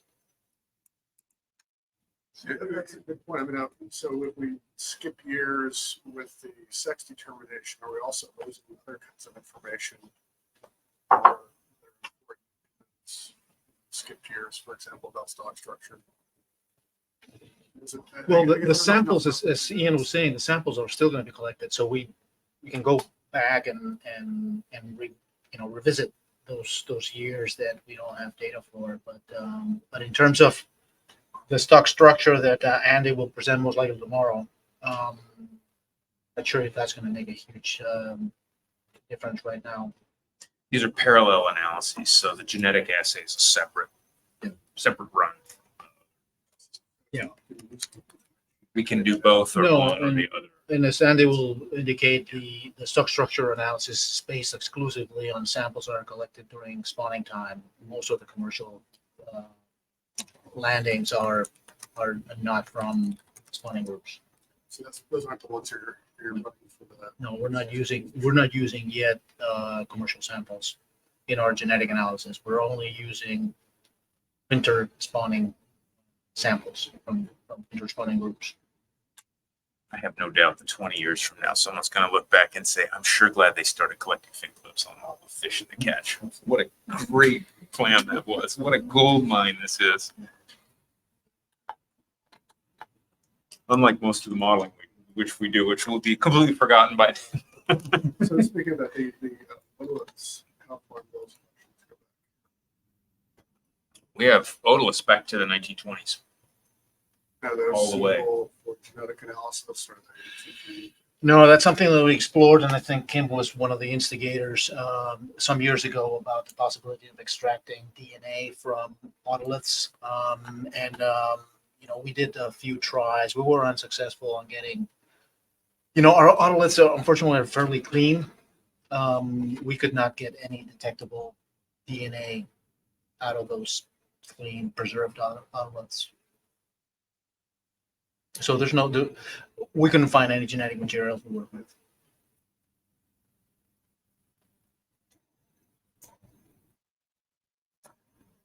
Okay, so the next one was from last September, recalling a couple of requests that were made in June. The first was just confirming that we should be estimating natural mortality in the short areas as fleets model for the production assessment, moving from research to production in the fall.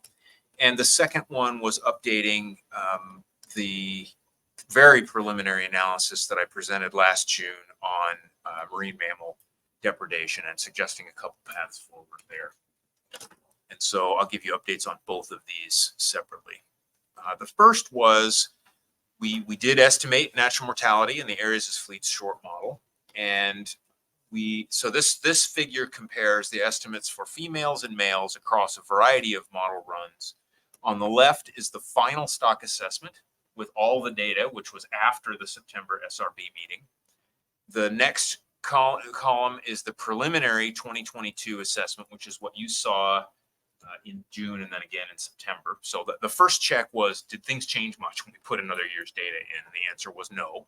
And then I also, since I do the retrospective analysis, a 5-year retrospective every year, I just pulled the estimates of natural mortality out of that retrospective to see if there were any really clear trends in the estimates. And I would say there's a slight trend toward decreasing natural mortality for females across the retrospective. But remembering that by the time we get back to a 5-year retrospective, we're down to only 1 year of sex-specific information left in the model. So I'm not too surprised it changed a little bit. And actually, this was really quite reassuring that the estimate of natural mortality wasn't too sensitive to just the last few years of data. In your original baseline value was 0.15, 0.16 or something? Correct. For females, yep. Males have been estimated at a slightly lower value than that. So it was a relatively large jump in the estimate from fixed at 0.15 to around 0.21. Again, the other models range from the short coastwide model, which is still fixed at 0.15, to the long areas as fleets model, which is females is about 0.17, and the coastwide long model where females are 0.20 something, 20 and change. So this model is actually quite close. So it's the highest of the 4, but not by much. It's only slightly higher than the coastwide long model. Part of the reason why we felt comfortable that this was still in the range of what we were getting across all these models. And you'll recall when we dug all the way back to the late 1990s, they were using a value of 0.2 at that time and decided relatively arbitrarily to move that down to 0.15, more for the effect on management than for the effect on than the ability to fit the data. So that was just an update. Really, the only recommendation was to estimate that for last year's stock assessment. Then we redug into the marine mammal depredation information. And so this was a multi-part investigation. So you had recommended that we investigate observer data as a comparison to the logbook reported records. And so we've kicked that process off. I believe we've even got the confidentiality agreements in place now, finally, for the Alaska data. So we're well down the road. We should have some access to those data this year. Both for Alaska and for some DFO has a different reporting structure that we're still checking into, but we are investigating what is available for DFO. But there's data in the logbooks, but we're looking into alternative sources of marine mammal interactions reporting that is in place in British Columbia. So we're looking whether there's some additional information there that could be useful to stock assessment. So hopefully this year we'll have basically access to all the data sets that have any information about whale depredation. But in the meantime, we also went back all the way to our field samplers. We did some back and forth with them about how they'd been collecting the data. We did a very large assessment of the data itself, what was ambiguous, what codes were being used. Our data services team cleaned up a lot of things that were not necessarily errors, but were ambiguous records that didn't seem to line up in the database. And so as a function of that, when we reopened things this year, we actually had a lot more usable data than we did in the preliminary analysis. And that last year was really the first time we'd even looked at this information. So it's not surprising we had some cleanup to do. So this figure, and I don't think I have all the figures that are in, there's more figures in the document, but this just shows you the proportion of sets now on a set-by-set basis that I deemed to have reliable marine mammal information. It's pretty good for most areas. So we've got most of the fishing activity in the last few years, noting that we only kicked this program off in 2017. So we don't have a long time series, and that ultimately is probably our biggest challenge with this data, this information. So I took a slightly different angle on assessing it. Historically, we had looked at our survey data and we'd identified that when whales are observed during hauling, generally there's an increase in damage, either to the gear, broken missing hooks and ganions, or actual marks on the fish, or lips coming back. And so last year, the criteria I used included whales observed, reported by the fishermen, as well as any types, just some indication that there was damage. But on reflection and after talking to a bunch of people, I don't think that the change in damage, particularly in gear, there's always a little bit of damaged gear that comes back from long lines because they sit on the bottom. We sort of decided that this is probably not within the realm of what most fishermen are keeping track of. So a lot of times people may say, "Oh, I didn't see any damage," and they may not have noticed that the percent of missing hooks went from 2% to 4%. It's kind of just inside noise that they're used to dealing with.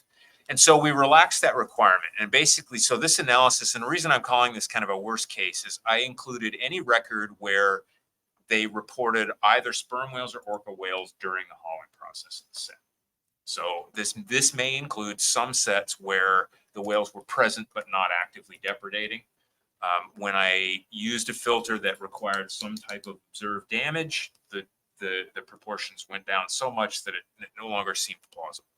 And talking to our field samplers, they had the same impression that people aren't really keeping track of damage to their gear. They're mainly just watching for whales. So we're sticking to that for this analysis.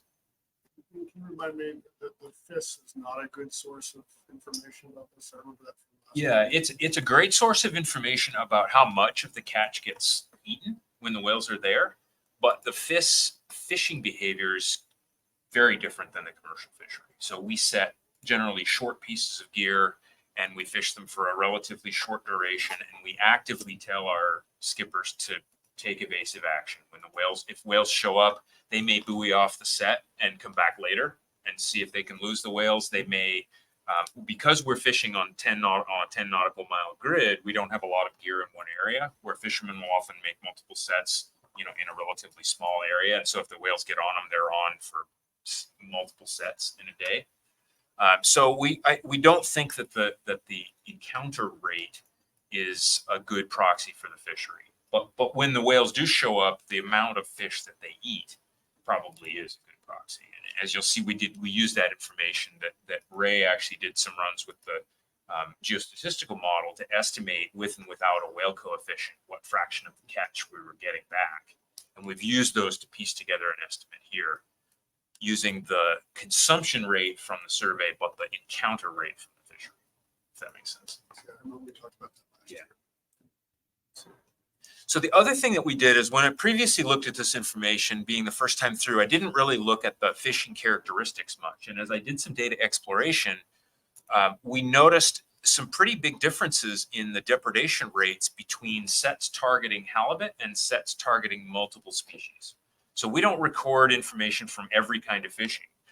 If they landed any halibut at all, we have the logbooks, and the fishermen report, were you targeting only halibut, or were you targeting halibut and generally sablefish as the other one? And so fishing sets targeting multiple mixed sets, targeting halibut and primarily sablefish, are usually deeper, and which means they're potentially more available to sperm whales. And we think / are pretty sure from analyses from the sablefish fishery that whales actually prefer to eat sablefish more than halibut.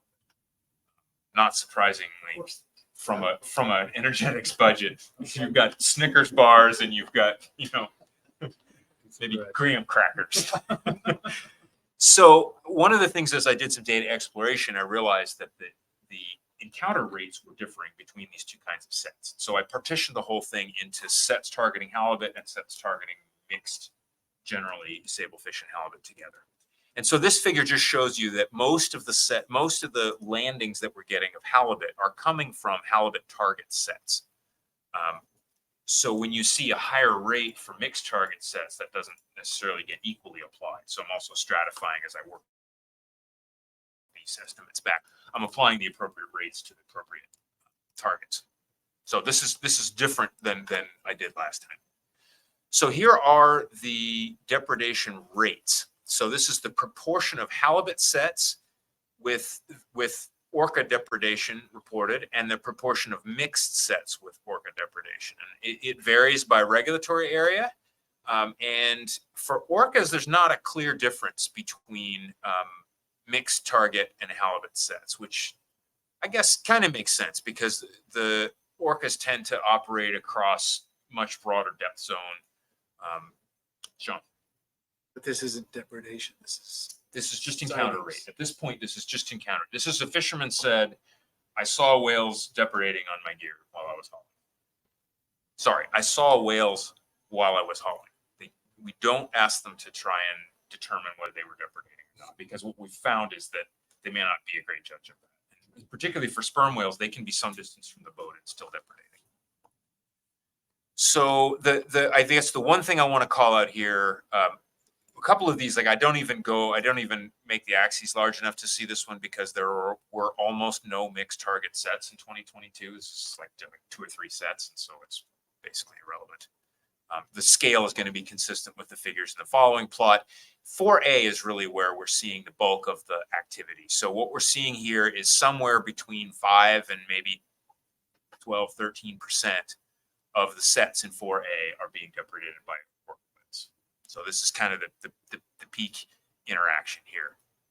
Again, less activity in the mixed target sets on this side, but some higher proportions in some cases. Sperm whales, it's a bit of a different story. Halibut target sets, very low interaction with sperm whales, the highest being in 3A, the Central Gulf, consistent with what we see on our setline survey. And the mixed target sets having a much higher rate. In fact, in some of the earlier years here in 3A, 25, 30% of the mixed target sets were being hit by sperm whales, or had sperm whales around when the fishing was going on. So some pretty meaningful differences here.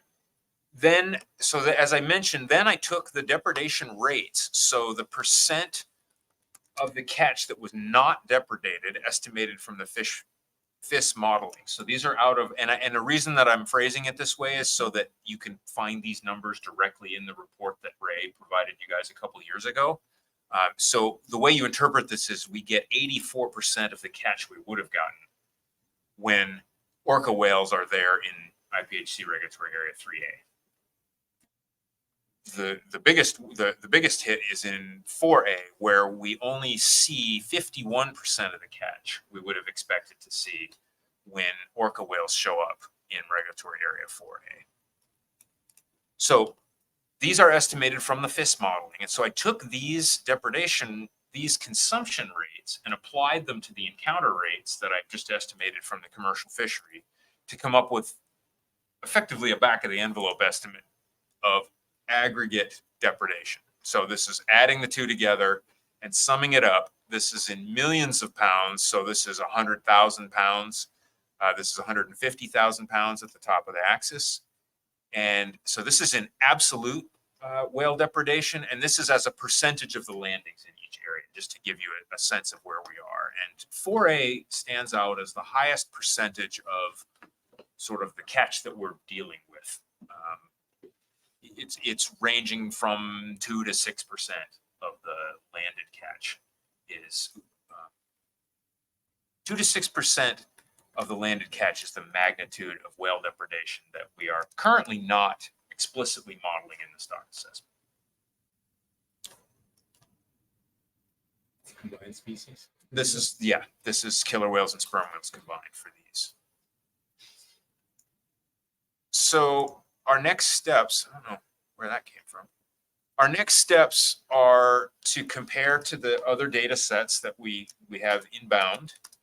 I could certainly propagate the uncertainty in the consumption rates, although I don't really know what I would do with uncertainty other than present it as, this is kind of the range of uncertainty. It doesn't obviously feed in because uncertainty in the mortality is not something that any of our current assessment models propagate, unless I were to go to a bootstrapping type approach. The big challenge here is, what do we do before 2017? We think that this behavior, and there's several papers published on Alaska sablefish fisheries, we think this behavior really began in the mid-90s when these fisheries went from short derbies lasting only a couple of days to quota fisheries, which lasted 10 months of the year, thereby giving the whales the opportunity to kind of learn them and start depredating. And so the sablefish assessment in Alaska actually goes through effectively this process, estimates the whale depredation, and goes all the way back to the mid-1990s and includes that whale depredation as an additional source of mortality in the assessment. It's accounted for both in the time series as an additional source of fishing mortality and in the projections where there's a projected yield, and then you calculate the average whale depredation in the recent years and subtract that off the yield, and that's what's left for the fishery. So it's kind of an up and down. And in sablefish in Alaska, it's almost a wash because you add the catch and it raises the scale of the population a little bit, and then you subtract it off the projection, and it's not exactly a wash, and it does have some area specific effects, but it's close to being a wash. In fact, they argued in this year's stock assessment that maybe it's time to take it back out because it's a lot of work to do, but it's not having a big effect on anybody's calculations. My current question is it worth trying to include this? And I don't want to take the whole afternoon, but the quick set of pros and cons are, one, it's mortality we know exists, and it might not be a bad idea to include it just on first principles. Counter to that, it's a pretty small amount, and it may have that kind of offsetting effect. Another pro to adding it is that we get asked about it all the time. People always want to know how to deal with whale depredation. It's not very satisfying to say, well, we don't really. It's satisfying when you say it's not a big effect. Well, it doesn't appear to be a big effect, and it's not a big effect based on what's being reported in the logbooks. If I put it in and I showed everybody the ledger at the annual meeting and said, here's your yield and here's what's being subtracted off for whales, I'm not sure how that would affect reporting of whale depredation in the long run.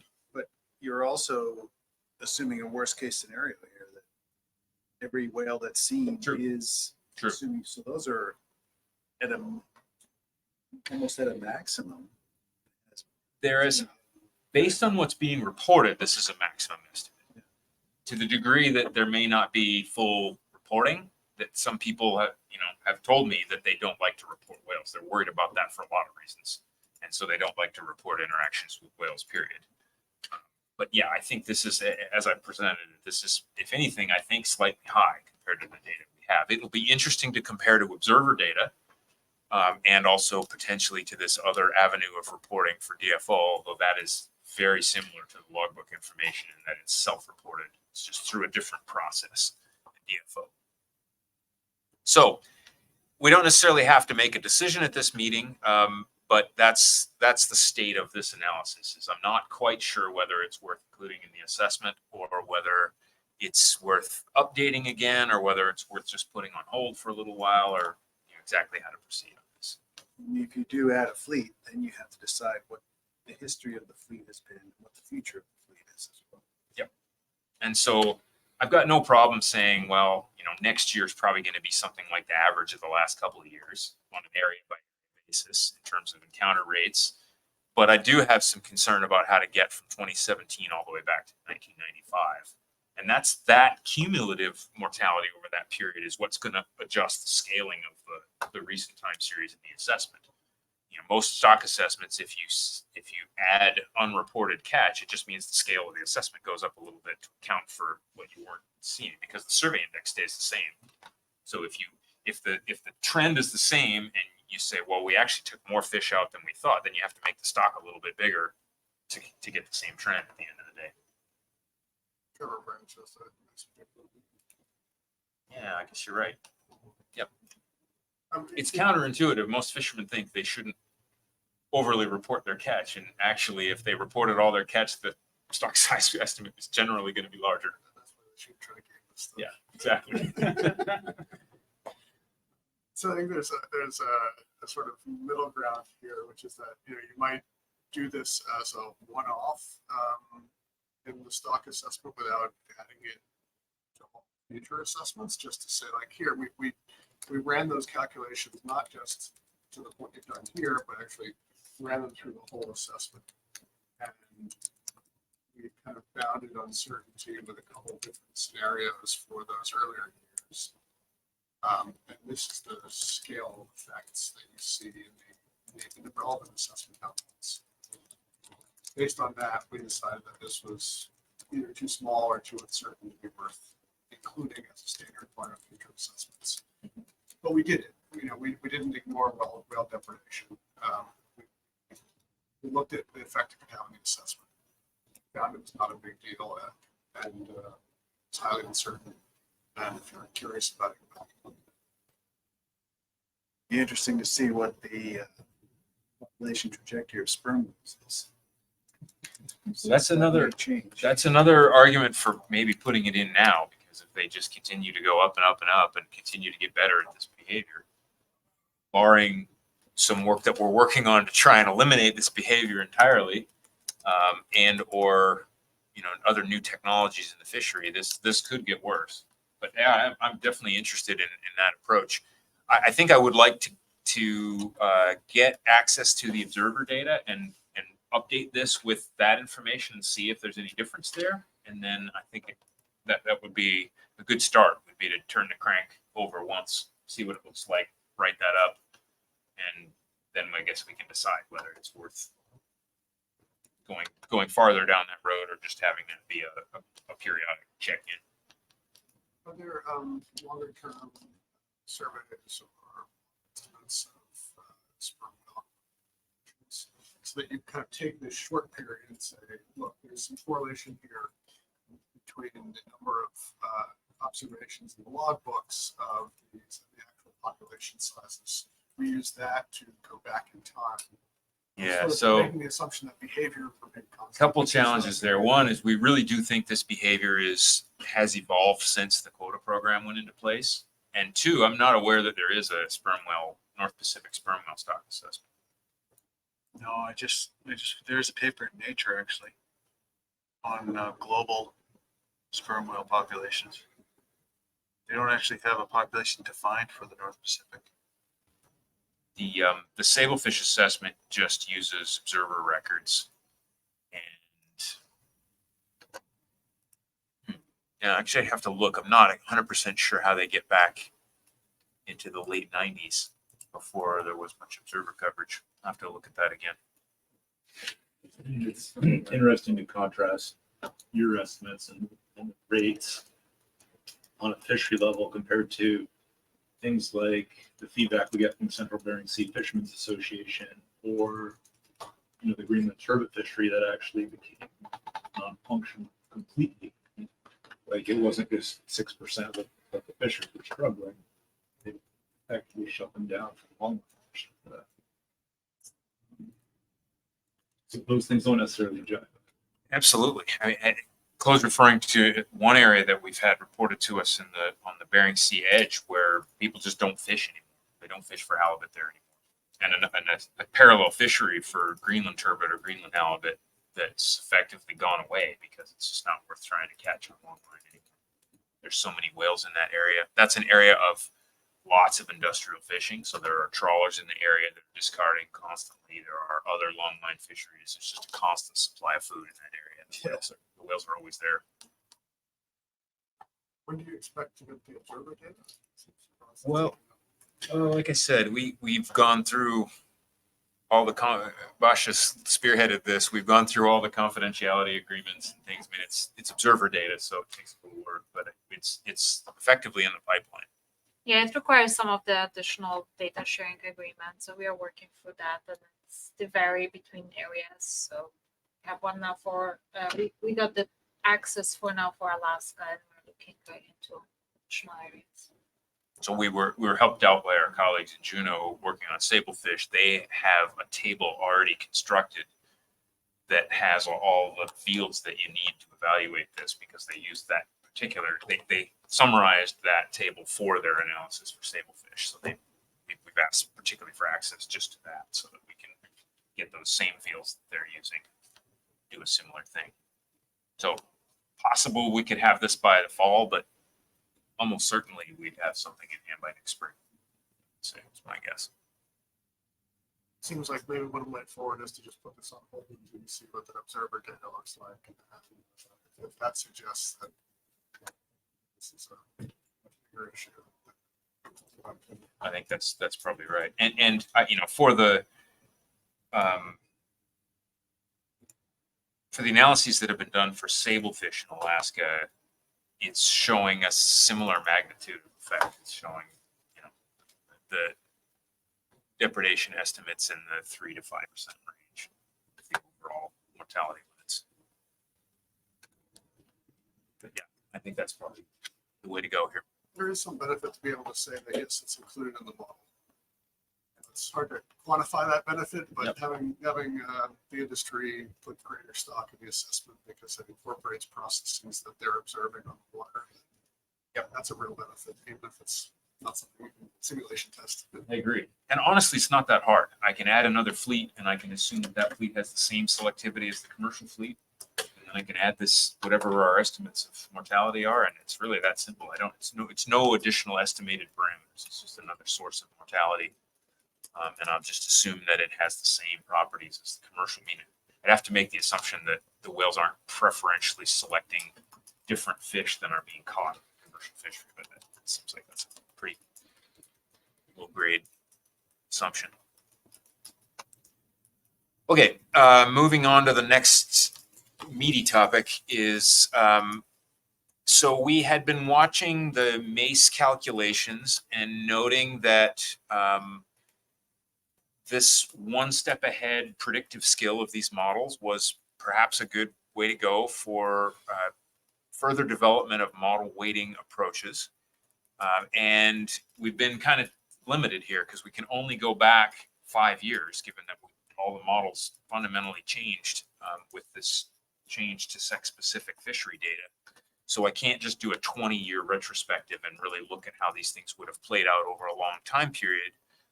So you requested that we go back over a slightly longer period, and now we have a couple more years of data. We can look a little bit deeper into this.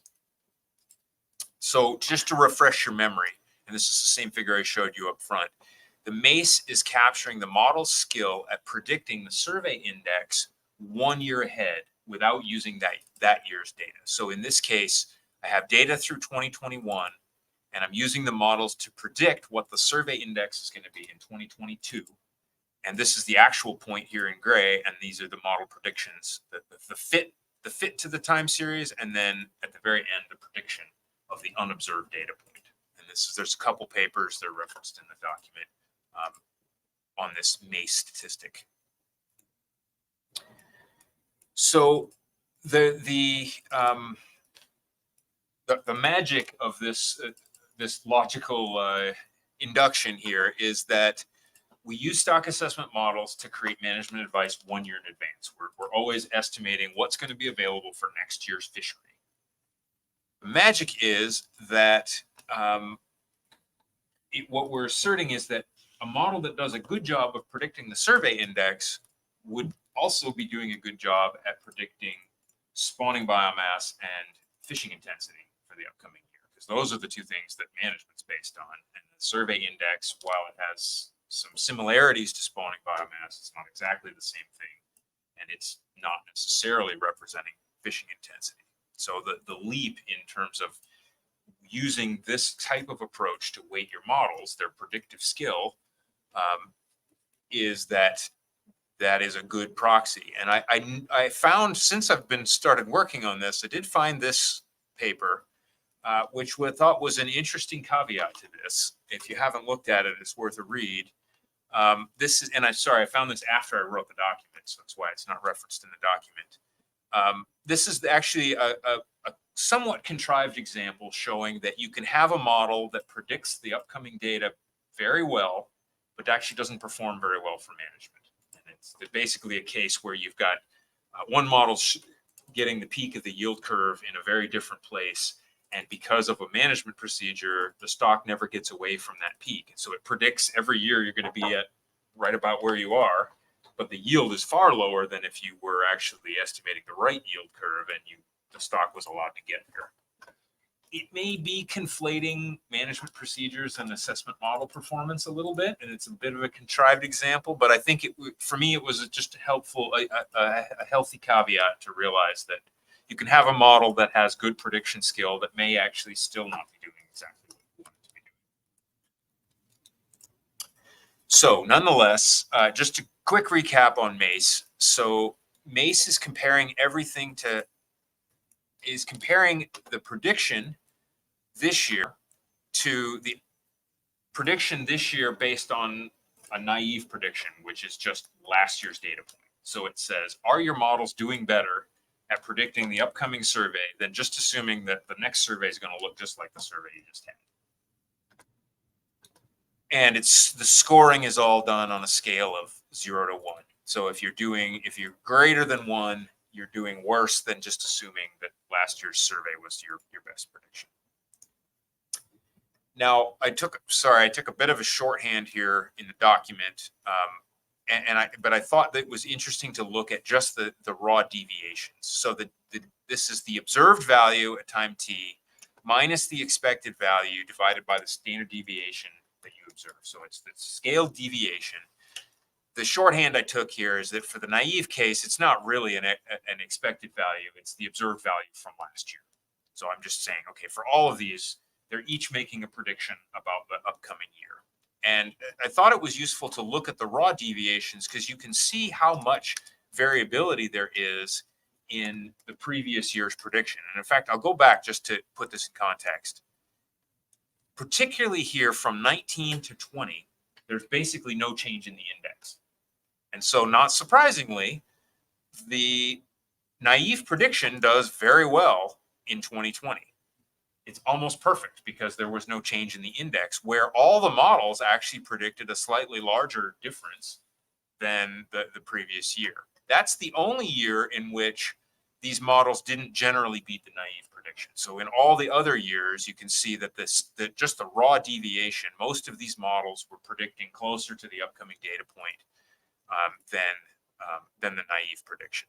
In fact, in some cases, quite a bit better. You see in 2022, the index dropped, and all of these models predicted a drop that was quite a lot more pronounced than just assuming a flat line across the end. So the interesting thing about this MACE statistic is it really depends on the contrast in your series. If you have a completely flat series, your models are never going to perform very well because last year's estimate is always a pretty good predictor of next year.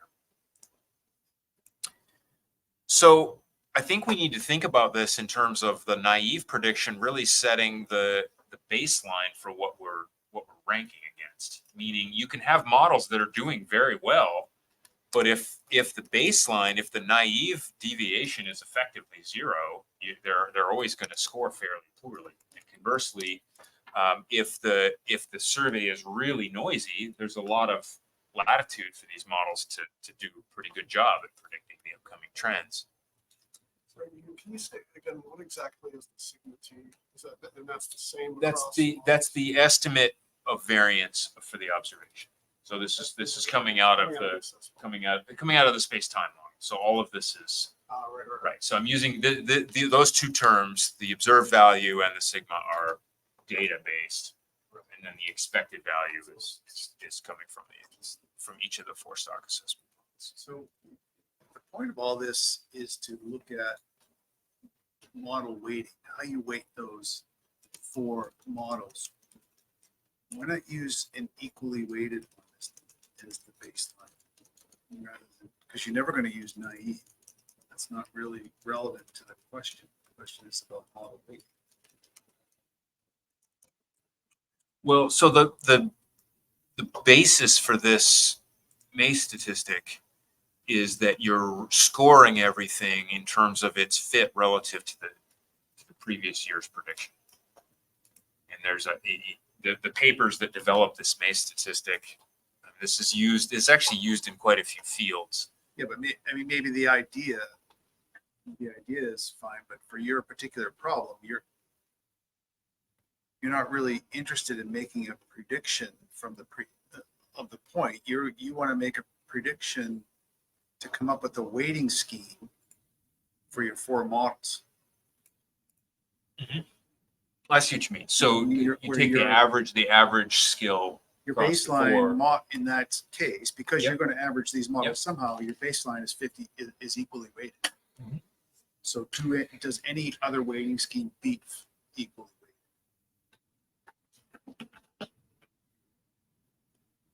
Well, in that case, the model that has the smallest deviation would always get all the weight because it would always beat the average of the 4. So 1 or more of these models. So for example, 2022, they all predicted a decline in the stock. So they all did substantially better than the previous year. But the coast-wide short model actually had the smallest deviation. And so it would get effectively all the weight in the upcoming year. And this is the trade-off that we were looking at last time, which is that if you only look at 1 year versus you look at 2, 3, or 4 years, and we determined that 1 year can be pretty volatile. Like you can have a year when a model just does well and it shouldn't. But you're looking at a stable long-term weighting. Well, I think what we'd like to have is something that does respond to over time. Because you could imagine a case where you have a few years when the stock's trending one way or the other, and some models are capturing that trend better than others. So I do think we want something that's not just a fixed weighting over time, but we don't want it to be just responding to noise. We don't want our weights to go, have one model get all the weight 1 year and none of the weight next year, just based on small differences in fit. Well, that sounds pretty confusing from a management advice perspective to have changes not only in what the models are producing, but also changes in the weighting being in there as well. So yeah. Some of that is driven by randomness. Yeah, exactly. Although the idea of like dynamic weighting seems scary. it does, although I think if you told somebody we're gonna put more emphasis on models that have been doing a good job in the last few years at predicting which way the survey is going to go, that's pretty intuitive. Until the survey turns around and you're like, well, we were predicting based on those and now we get a change. Like at some point you're going to change. You're going to find out that didn't work anymore. That you're in a new regime. You need to redo the weighting. Which is a good argument for having it be dynamic rather than stable. So rather than say we're going to stick with this weighting for 10 years and then when it's clearly broken, we're going to change it. Well, to have a running average where as models perform better year after year, they slowly gain weight and the models that are more poorly performing slowly lose weighting. And then maybe at some point the stock crests or dips and comes back up and the weighting starts to shift to the models that are performing well under the new dynamics. I guess it all kind of comes down to how you're judging success, because if you just use an equal weighting, how badly are you going to do compared to making these tweaks? You're already, your models are so precise already. Yep. That I mean, that's why I'm saying, like, I would like to see it compared to just, hey, we're going to equally weight these models and stick with that. And then see if you had some. I guess I'm not missing what I'm comparing to.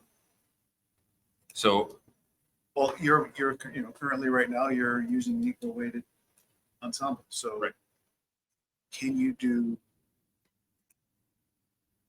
Maybe you can do better than that at certain times by using a weighting scheme of some kind. But like, are you improving things 0.5%, 1%, 10%? Like, what's the? well, Because this I is can imagine, like I've done simulations in the past using what's called a feed forward type of control loop, right? Where you're forecasting. And they can do, you don't have to forecast that well. some other thoughts I've had are maybe we're really just interested in the sign of things. Maybe we should be considering a sort of a blunt approach, which is that models that are generally getting the trend right should get a little more weight than models that aren't. If a model is consistently predicting that the stock's going down and it's not, at some point we want a little bit less weighting on that prediction, or vice versa. And that's effectively, sort of cutting to the chase, that's effectively what we're seeing. So we looked at this across 2, 3, 4, and 5 year averages, looking at this trade-off between how relevant the predictive skill is and what the stability is. And what we found is that, yeah, the short time series, broke it up. In the document, they're all stacked on top of each other. But for 2 and 3 years, things jump around all over the place. And we saw that last time is really why we didn't go farther down this road last year. As you get out to 4 and 5 years, we have less replicates.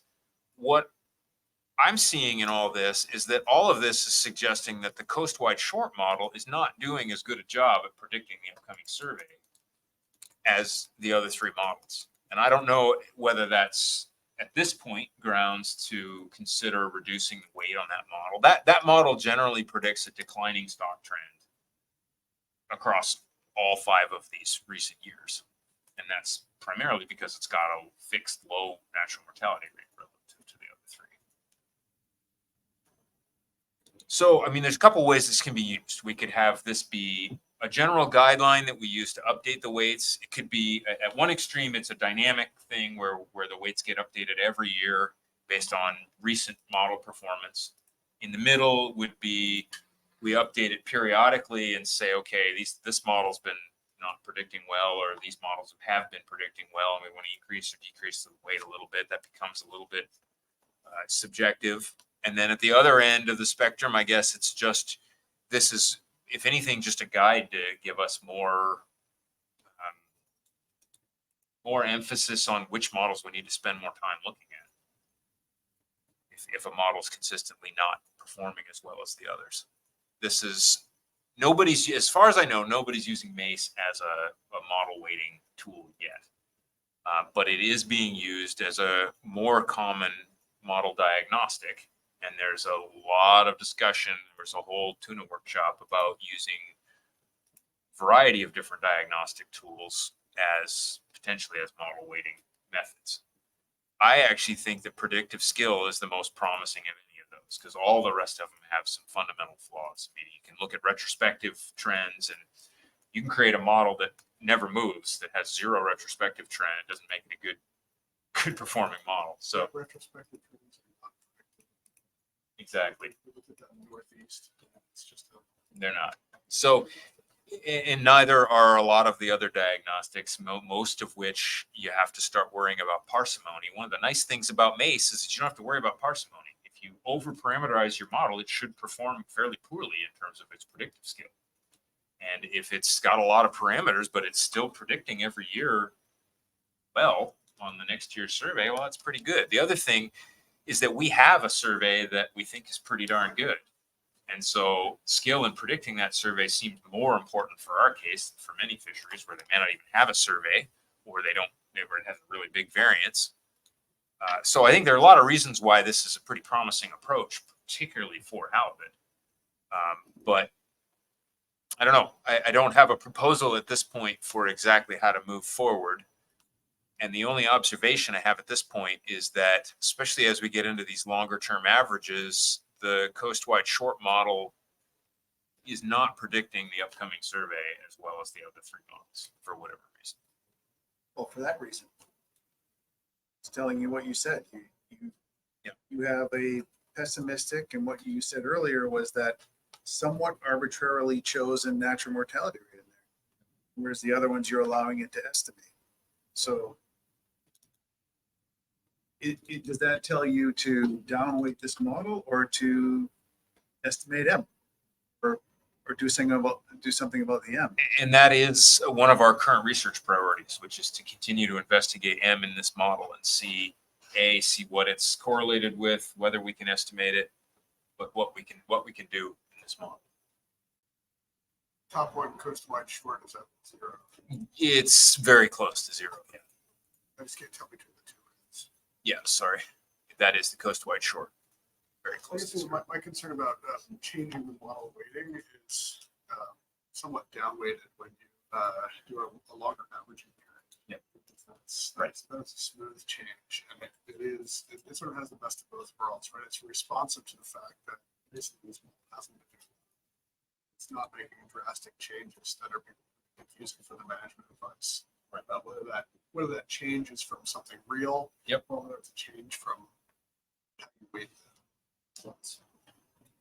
If you average over 5 years, I don't think you can see big shifts there.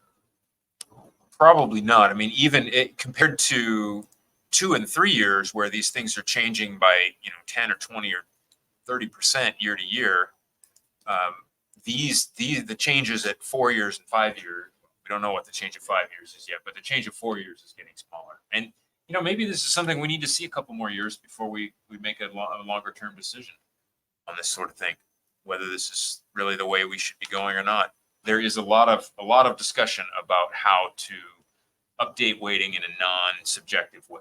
And the nice thing about this is you could use something like a 5-year running average of MACE as an objective way that would naturally update model weighting over time as based on model performance. But I'm not discounting your comment that this is definitely leads to another level of complexity to try to explain to people.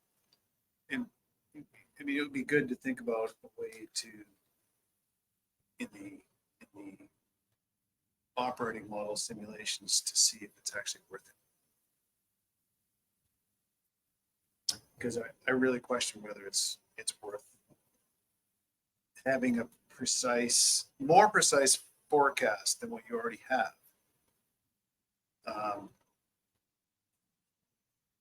Because when you think about it from a management procedure perspective, you can say, well, if you did something in your harvest control rule, your yield, which is what your performance is based on, averaged over some period of time, this could be better or the same without having to go through all this extra work for a very small marginal gain that you don't actually know whether it's benefiting you or not. Because if you go back to the table, these are standard deviation kind of scale, right? Mm-hmm. Right. Differences. So when you average, when you just take an equally weighted average of those models, it's pretty small. Absolute kind of deviation from For most of the models, yeah. And what if how that propagates into a catch decision and risk and all that other stuff. There's a lot going on in between. No doubt. Where this probably you wouldn't even notice in a performance statistic averaged over 10 years. I guess my takeaway at this point is if you're going to do model weighting, this seems like a great way to do it.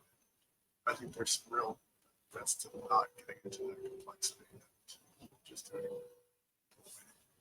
it's any consolation, I think it took the Tuna Commission 3 days to reach about the same conclusion. Just that this is complicated. There's pros and cons in both directions.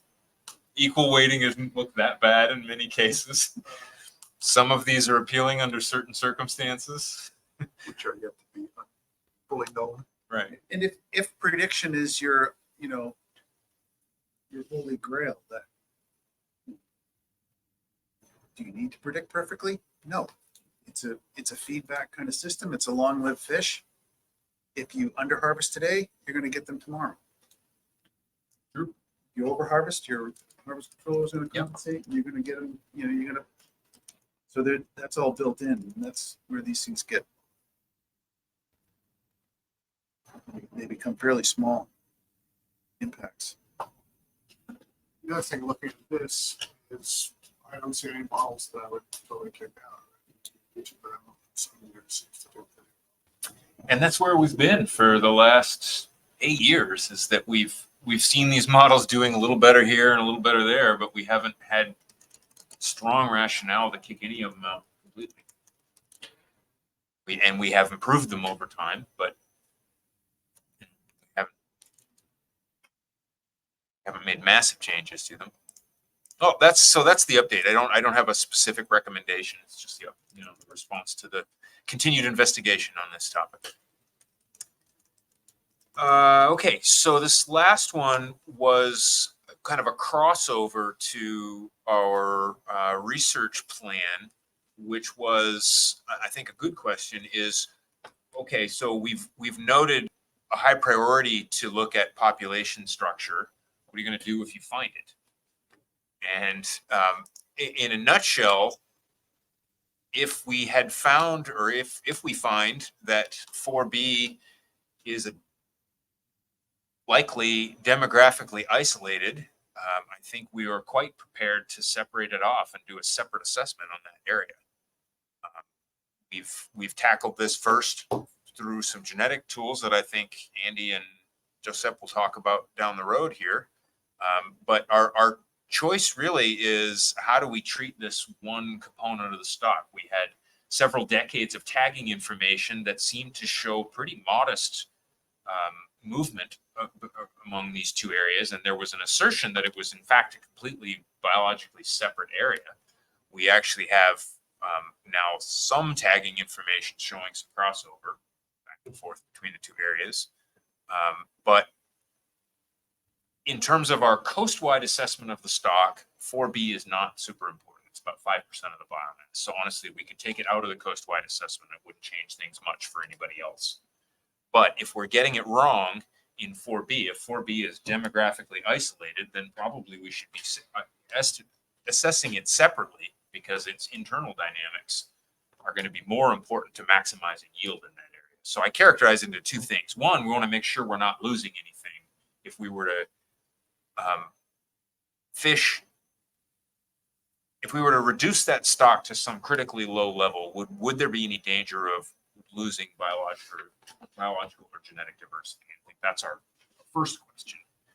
And that's where so we tackled that one first with genetic approaches. And then the second one is, okay, whatever the demographic connectivity is, how can we potentially optimize yield? So we're looking at that both through potentially adjusting the assessment and also through the operating model and the results of the MSE, which actually treats 4B as its own area with different hypotheses about migration rates. So this was, I think, just a good kind of thought exercise to be like, okay, here's your research.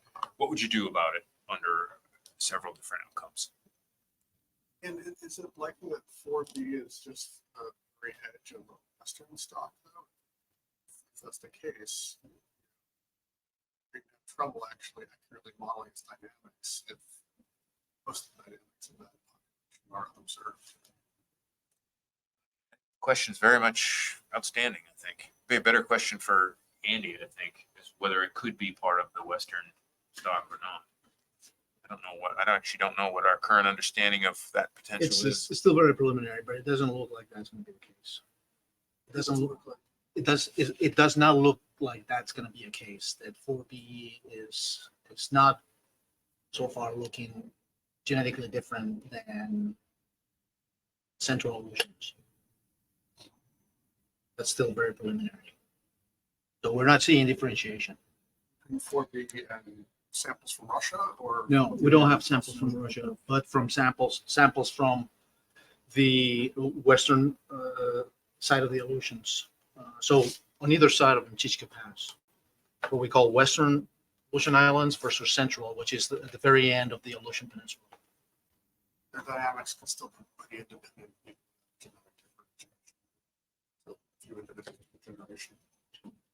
Looks like it. And we've spent some time looking into 4B. There's some confusing dynamics going on up there. We've seen a big drop in the survey index and very little change in the age structure, which doesn't suggest a small closed population, because that's not how population dynamics work. So, you know, You'd expect to see weird things like that if this is just the edge of a potentially, bigger yeah. The sex population. ratio is also different. I think maybe Sean is the only one here years ago when we were looking in depth at sex ratio differences across areas, but the sex ratio has got far more males in the western Aleutians than in anywhere else in the stock. And if that's really what's going on, this is the eastern edge of a western population. Do an assessment just for that area, you're going to get wrong. Right? It's not And really- we had been in 2019, I was pretty optimistic that we were starting to make some progress in some collaboration with our Russian colleagues. But between COVID and other recent events, I You don't don't want to be see that. sharing code with them. Let's stick with that. Think anything's happening there at the moment, unfortunately. Didn't get your code in. Right. So I'm about done. I just to give you a perspective on the rest of the year. So I'm expecting to have the sex-specific fishery age data in the late summer, early fall.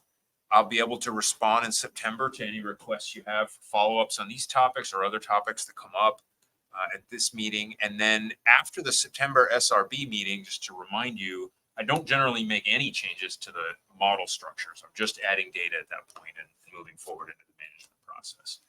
So this is if there are other research topics, we still have a couple of months to explore things and another check-in in the fall to make any final decisions. So We wouldn't change any model structure anyway. Right? That's the. we have made some Process here is modest, just we data. we have made some modest changes in update years to things that just were fairly minor and made sense, but no, we're not anticipating. I'm not proposing any major changes at this point. The thing that I could see would be that coastwide short. Yeah, so we're continuing to work on that model. So is there any anticipated, like, could something happen between now and September that coastwide short model would be different than what we see today? Well, having spent quite a lot of time investigating that model last year as part of the full assessment, and I was unable to find a configuration that seemed to provide reliable estimates of M, for example. I don't anticipate anything right away. Got some ideas, but it may likely wait till the next full assessment for a big revision of that. Comfortable living with this coastwide short model until 2020? Well, we've lived with it, I mean, for quite some time. It's the one that's closest to the model that we've had in place for close to 20 years now. It's the least changed of the models. You know, maybe not be good advertising for it. We're not using the same cell phones we were using 20 years ago. It's only 25%. Well, it's, yeah, exactly. That's Yeah. the advantage of an ensemble. It's like, yeah, even if it's It is. not comfortable with it, it's. It's an alternative structural assumption to how see it in the decision making. It is. Yeah. And it provides, a greater range as we start, as well, you'll see from Alan, he's got a broad range of M values that are included in the operating model What as do you well. mean you see it in the decision table? See the probabilities that are 20. So that model often predicts a much more pessimistic trend. So you produce decision tables for each individual model? And all together. 25% probability that something is less than this. Because It's coming from that model. Yeah, exactly. It just doesn't change. Exactly. across. Like, it's just very different. That's part of the value of doing this, right? It's like incorporating really different It is. structural assumptions. Something we can't ignore. I'm not, the MACE stuff suggests that maybe I'm not 100% Yeah. that it should be a quarter of the total weight. It seems like it's performing a little less well than the other three, but back to the discussion we had recently. So the only, sorry, I don't know how to get rid of this thing. Here we go. No specific recommendations that I'm providing for you other than to note the updates on all of these recommendations. And as other topics arise this week, we do have time to catch up on them by September. So, please request anything you'd like to see for the September meeting. That's all I got. That's pretty cool. It seems like there's a lot of progress made on the no liquidation. Yeah. Really interesting stuff on this here. Yeah, I mean, we worked on a bunch of things. That's maybe less tangible products to deliver, but lots of investigation.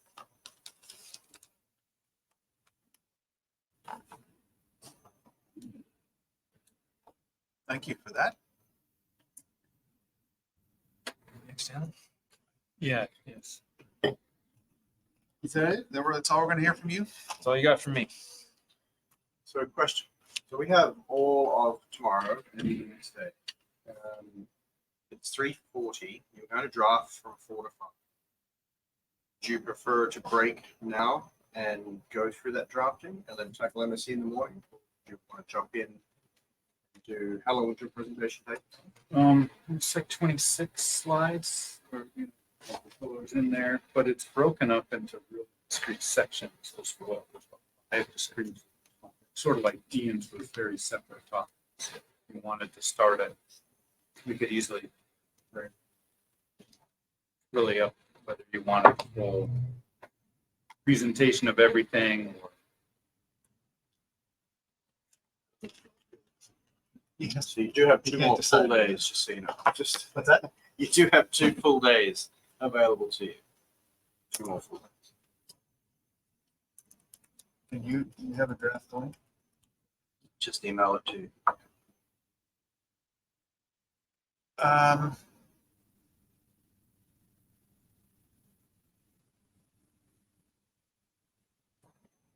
So we're scheduled to start up tomorrow.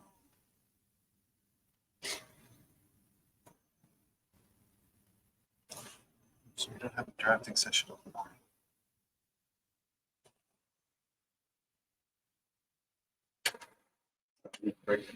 Think up to you. We'll see what Olaf says when he gets back. Okay.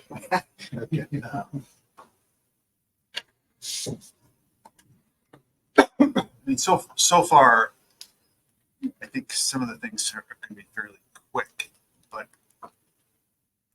all of the meat so far has come from our observer updates, all the heavy stuff. So. potential suggestion is have discussion of some of those and then come back tomorrow and ask for any feedback from the Secretariat or the science advisors if that is helpful.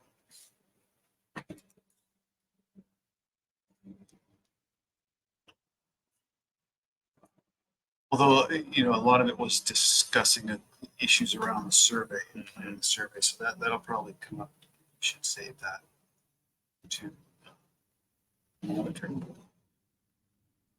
section. Start drafting now, or do you want to spend 15-20 minutes on this section? Yeah, it's not good. Yes, okay, that's what I was thinking. Okay. Yeah. Yeah. Okay. I think we can get through the first 2.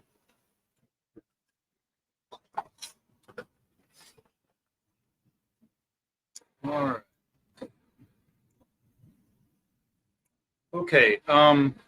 This is just an update on the MSc program of work, noting that the previous program of work for the MSc was through 2022, and so we're really starting anew here. A lot of results were presented to the commission, and I provide a really brief review of that in the beginning.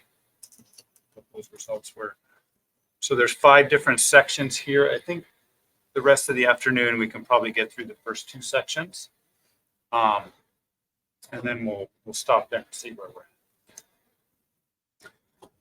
So what the last SRB meeting, I think I presented very preliminary simulation results looking at investigation of size limits and also an investigation of multi-year assessments. And then at the MSAB meeting in October, I presented a much larger set of those simulation results. But what we found at the MSAB meeting, or at least I found, I was just not feeling like I did enough simulations quite yet. That the patterns across these management procedures didn't seem, you have these percentages that went up and then down when you expected them to. So I thought, okay, some extra simulations. So if you happen to be paying attention to the MSAB meeting or even the stuff I presented at the SRB meeting, those were useful results, but I performed a lot of different simulations since then for the annual meeting when it was presented to the commission. And so I wanted to present here just to show you the difference between those two and just so we get a better understanding of how that changed. So as a reminder, the last round, because there is not an agreement on how the TCY is distributed across the different regulatory areas, we integrated 5 different distribution procedures into the results. So the commission, with the help of the commission early in 2022, we defined 5 distribution procedures that covered a potential range of what might be an outcome of these of the agreement. And then we did simulations with all of those, but integrated the results over all of them. So we're not looking at them individually. And this is just a source of uncertainty at this point in time. And then for the multi-year assessments, we had 3 options for that. And that was 1, just a constant TCY for every year that is not assessed. So you set the TCY and it remains that same for all regulatory areas. So no changes in non-assessment years. The other one was, and this is option B, which is really our preferred option, or the recommended preferred option to the commission, was you update the coast-wide TCY in correspondence with the change in the survey. So an empirical adjustment based on the change in the survey. And then you update the distribution of that TCY based on the survey as well. So instead of using the stock assessment, you just look at how the survey changed. And then the third option was you do not adjust the coast-wide TCY, but you update the distribution. So 3 different options to look at. And I just wanted to show you the results here for 4 different performance metrics. The orangey yellow area is 500 replicates, and then the blue area is 1,100 replicates. So the blue area is the additional simulations that were presented at the annual meeting. Across the columns are the management procedures where A0 is an annual assessment with no size limit. And A26 is an annual assessment with a 26-inch size limit. And then we have the status quo in the middle of a 32-inch size limit. Going the other direction is a biennial option B with a 32-inch size limit, and then a triennial assessment. Every 3rd year is an assessment, which came out of an SRB recommendation in September, sort of link up with the full assessment process anyways. And so the SRB has not seen the triennial assessment results at an SRB meeting. But basically, the interpretation of the management procedures relative to one another did not change drastically, other than one thing I just wanted to point out was that this was one concern, is you have the AAV in the coast-wide TCY, the average annual variation. And you can see that it's 18.5% for the status quo.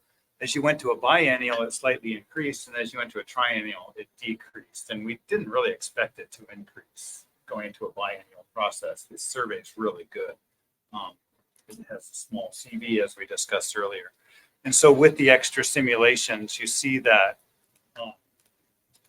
all of the AAVs are changed across all of those, and now this is monotonically decreasing as you as you increase the frequency or decrease the frequency of the assessment.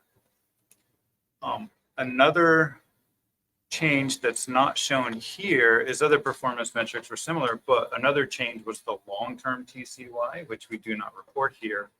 Instead, we report a more short-term 4 to 15-year outlook. When you look at the 60-year outlook, That's what these are, yeah, 4 to 14? yeah, the median TCY is 4 to 14 years in the future. But we also looked at like the projections of 50 to 60 years and the average TCY looking more equilibrium.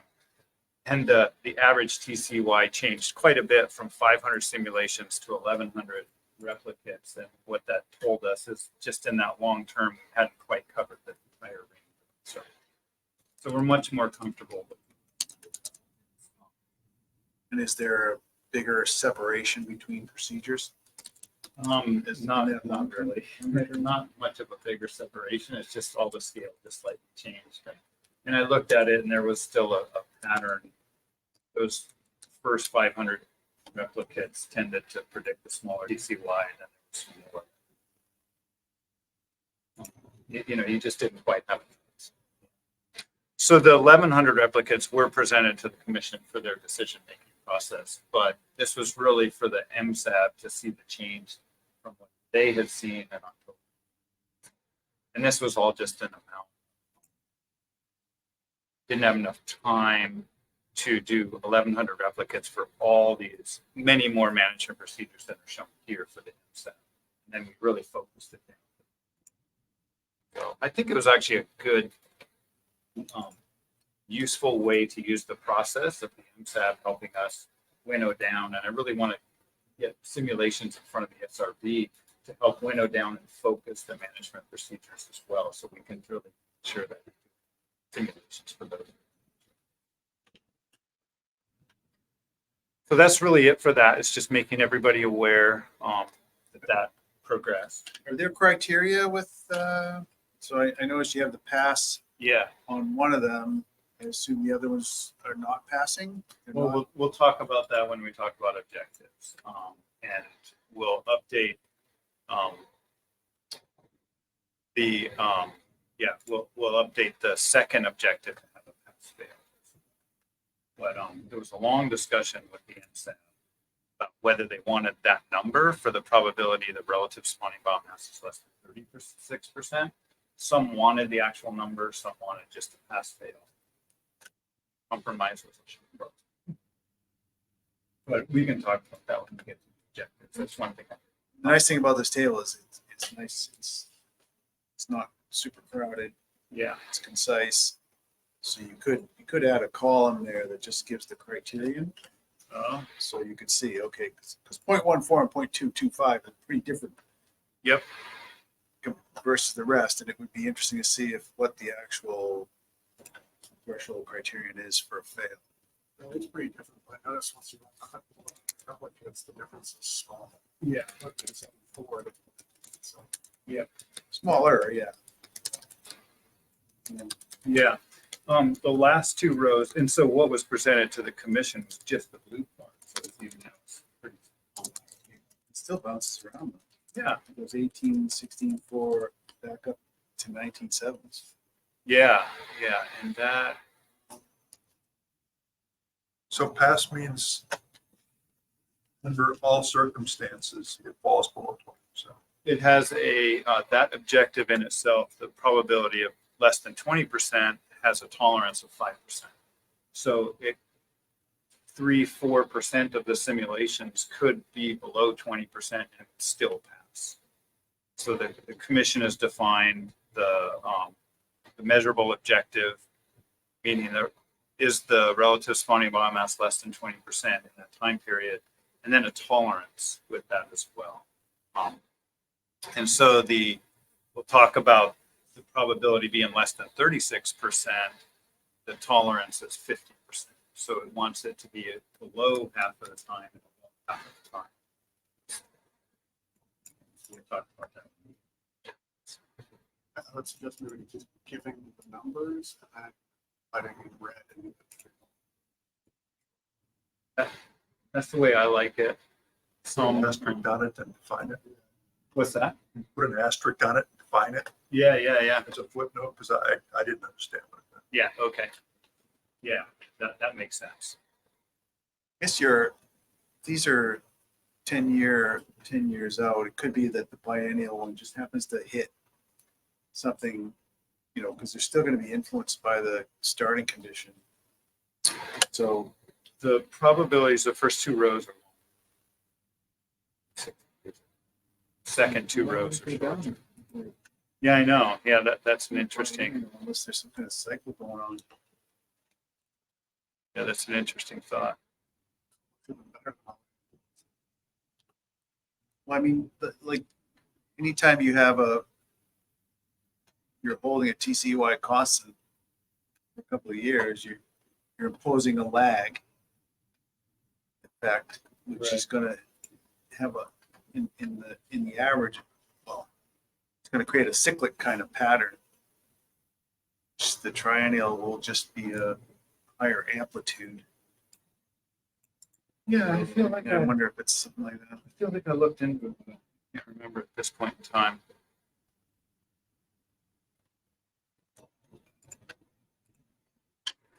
So that's the updated results and presented to the commission. And now we're moving forward with the next sort of iteration of the MSE.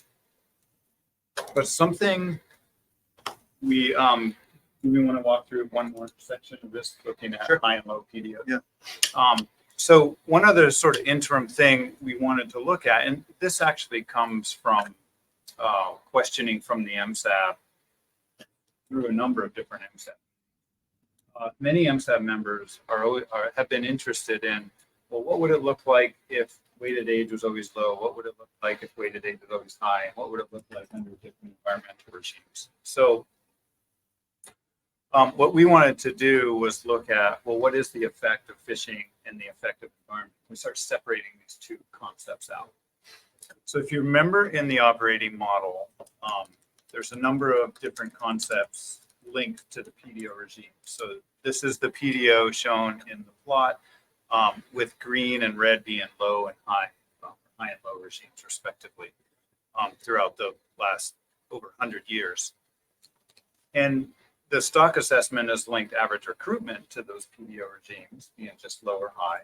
But the operating model has also found to get better conditioning by linking the distribution of the recruits, where the recruits, a coastwide recruitment event, how they're distributed amongst these 4 regions. That's linked to the PDO, slight differences, as well as movement from areas 4 to 3, going from the Bering Sea to the Gulf and then to the West Coast down here. Those movement probabilities being linked to these regimes improve the process as well. So we just linked a lot of different processes to these regimes. Now we wanted to look, yes, sorry. Yeah, go ahead. No, go ahead. So the PDO is on or off, so there's no degree of PDO. Right, it's 0 or 1. So for average recruitment, say PDO of 0 was say 10,000 or 10 billion recruits. With a PDO of 1, it would be like 18 with variability. I don't think that's the exact number. Which of these processes are in the full assessment? The average recruitment is the only one in there. The other 2 are related to an area model, assessments of coastline. And what we found when we did the first iteration of the MSE conditioning the model, and I think that was actually one of your recommendations, Olaf, was I was having trouble fitting it, and we thought as a next step, let's take add a little bit more complexity and link these things to these regimes as we've done with average recruitment, and it seemed to really help out a lot, explain a lot of difficulties we're having in addition to this model.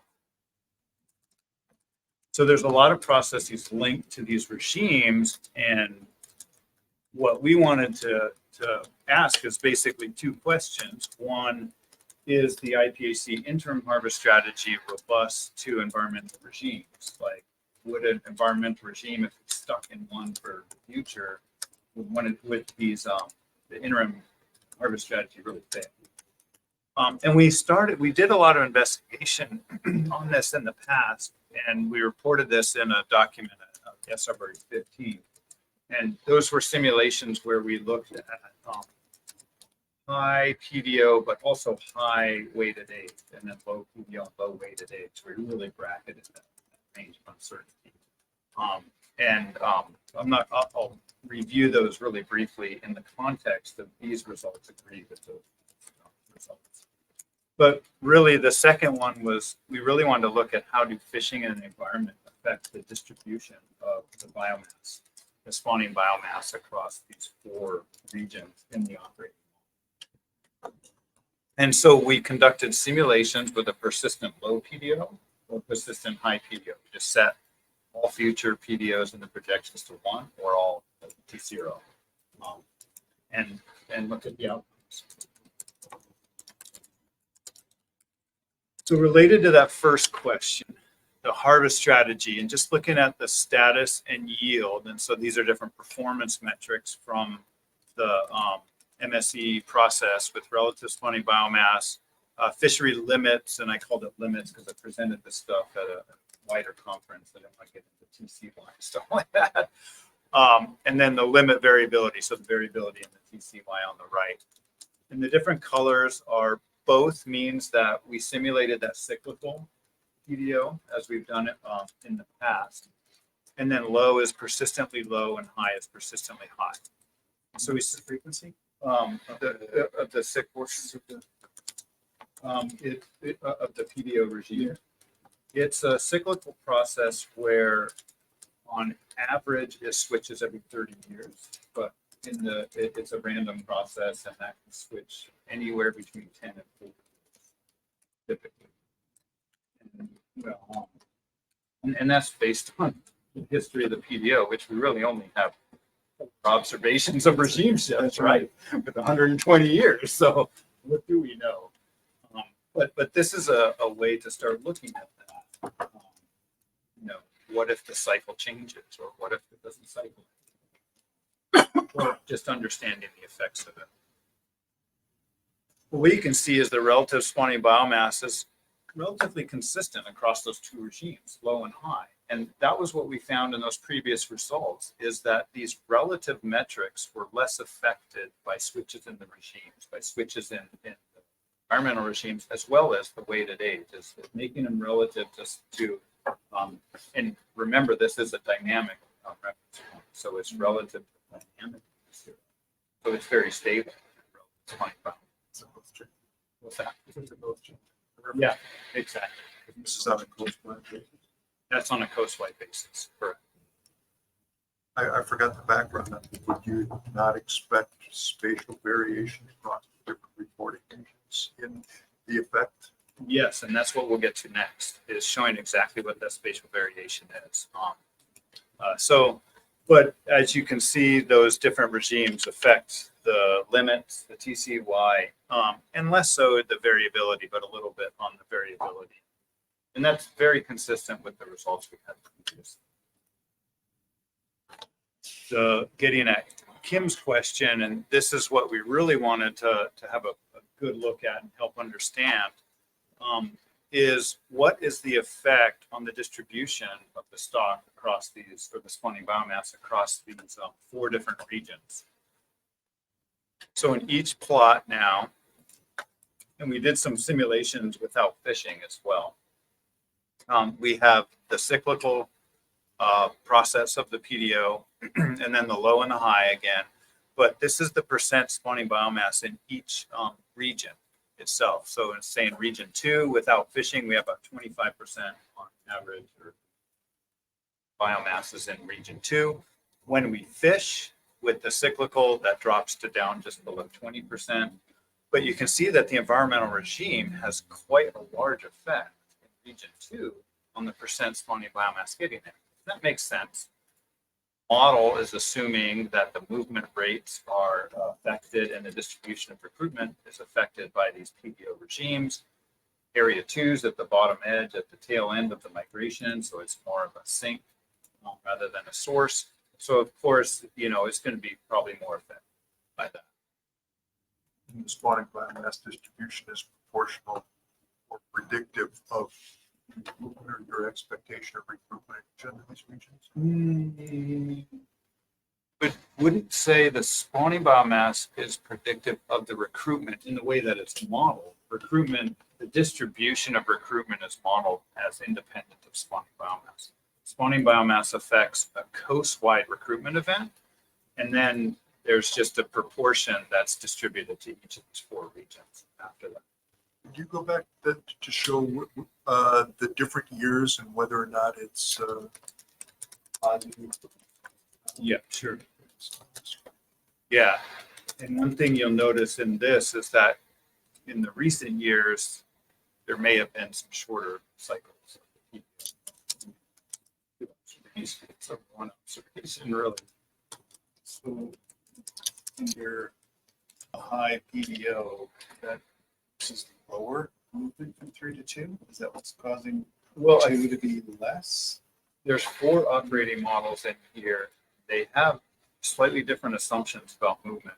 My task for this year is to really summarize the differences between the individual models and understand how. But I cannot remember exactly in these operating models if they were all very consistent with less movement. Unless fishing is having, it's like the plot you were showing. You can't tell whether it's fishing, or whether it's high PDO. Yeah. Fish is both. Yep, I have another plot later in the presentation that has unfished for both. For each. Yeah. So, I think Ian had shown in the past that at least until a certain year, there was a relationship between PDO and recruitment. And I think it was until the late 2019. Well, it's hard to say. That relationship, we reestimate that relationship every year and it's held up. But there's a lot of evidence that the contributing components to PDO and just the overall system in the Gulf of Alaska is actually doing some different things lately. It used to be that we're like 7 different indicators that were all strongly correlated with PDO. And now when the PDO is warm, some of those indicators are down, some are up. It's Classic fisheries oceanography. it's not clear. Yeah. We're waiting. Why is it all 1998? Yeah. Stuff works for a while, then falls apart. It hasn't yet, but we're So keep running with it. So you got dots every year, but this is on a coast-wide basis, and it's not necessarily reflective of the intensity of the phenomenon on any one given area. Is that a fair thing? But in terms of recruitment, there's what would be recruiting due to the fecundity and survivorship as well as the movement patterns here. So if you had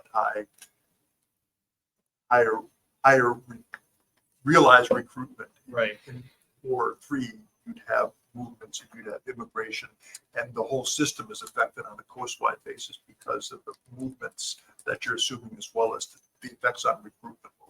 Yes. Yeah. So I mean, there's a lot of feedback going on here for sure, and understanding the actual process of how the PDO affects recruitment. It can affect the survivorship, which is the scale of the coast-wide recruitment. It can affect how they're distributed by the different currents running in different directions, which also has an effect on survivorship.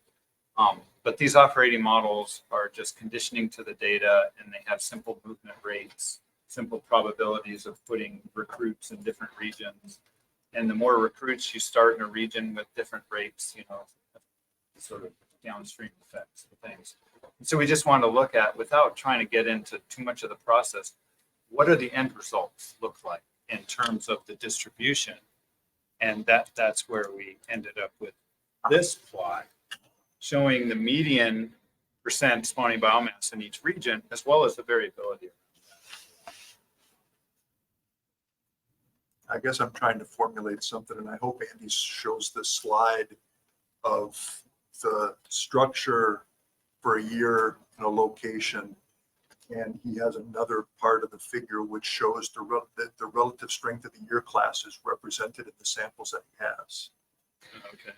And I'm trying to put it together with this because I think that might be a really interesting thing to look at. So Yeah. Joseph, if Andy could show that slide tomorrow, that might be really interesting to look at. Yeah, making those linkages back to the observations we had. Yeah, so so region 4, which is sort of that upstream, the top of the head of the stream or whatever, this movement stream, you can see is much less affected. Its distribution is much less affected by the environment, but it's much more affected by the fishing. And it's actually affected in the opposite direction that you expect with fishing, and that's because of the way fishing effort is distributed throughout these 4 regions. There's a lower harvest rate in region 4 to 2-3. So I think that explains why the percentage goes up there. The biomass probably comes down in 4, but the percentage overall relative to the coastwide stock increases. And then region 4B is sort of just all over. It's a pretty variable one. We'll talk about 4B in relation to some objectives coming up later, serving spatial structure. But those are some results, and I presented this to the MSAB. Is that the last slide? Yeah, so I just have sort of a summary here. When I presented this to the MSAB, I really wanted to make the point. This has not been presented to the commission because this all occurred this year. But we had an MSAB meeting in May, and I said, you know, this is not something we can manage.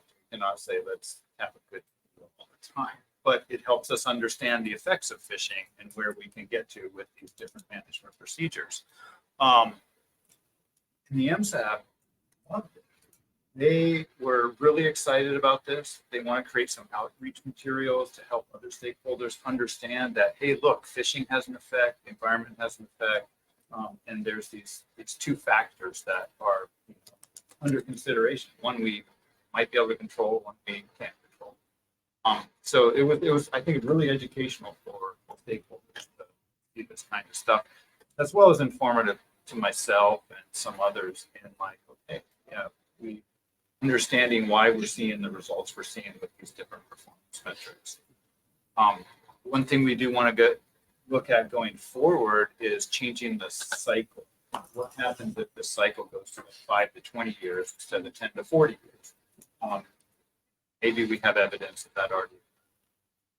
And then in the context of climate change, I think this is sort of working towards that. These are things we're doing and working towards understanding the effects of climate change and what would happen if climate does change in the future. What if TDO is 0 more often than 1? Gives us an idea. So that's the first 2 sections of this presentation. I think that might be a pretty good start. Objectives next. Let's see the Thompson Berkey today, alive and well. Yeah, It started here. It's started here. I know. I hadn't even thought. I didn't put it into that context. Yeah. Oh, geez. The answer is you're both right. Darn. I should have mentioned that. Oh, darn. That would have been good. Thanks a lot. How many in the MSAB actually know what that is? Yeah, Might be a good topic for discussion it would be. for them to see that. You know what? It's been a long time in the works. I'm digging that up again. Yeah, it's been a long time since I've thought much about that. I mean, that was school. That's what we talked about. So you have at least 1 student on the MSAP, so they should know it. Adam? Yeah. Is he still there? Oh, that was his last one. Vaguely, yeah. Moving on to Sam. I think that's it. Just make sure. Yeah, and then we're moving on to those sorts of objectives tables. So, This is really neat. oh, good. Yeah. Yeah, it was fun. And there's some kind of cool counterintuitive results that then kind of make sense. When Yeah, yeah.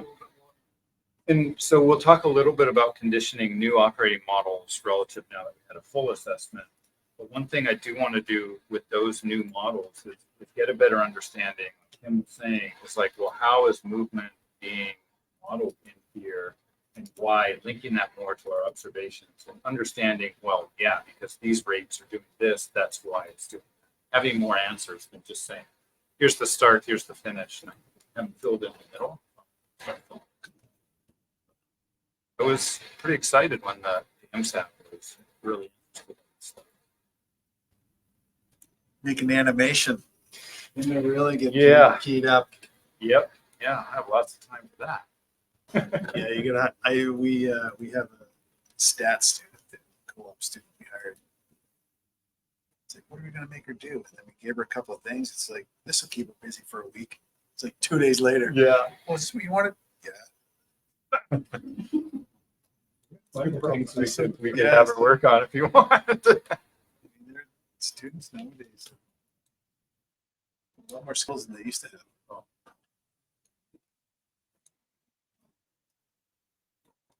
Okay, well, let's stick a fork in it there for today. We have the draft report that I think we can spend some time on. What time is dinner? 6:30. 6:30. And I think we would be on. I won't say it. Really? 10 minutes late. Really? I'll be sitting there. We're just right around. I'll be sitting there at 6:30 with a steak on my He's plate. gonna have his own steak knife. I brought my own big buck knife. Let's say farewell to those online. Thank you very much. We'll see you tomorrow. What time do you want to start tomorrow for everybody? Oh, us. Yeah. I think 9:30 sounds civilized. We might get here a bit early and get a chance to polish up anything in the report. Okay. So 9:30, we'll restart the meeting for those listening in online. Thanks very much, everybody.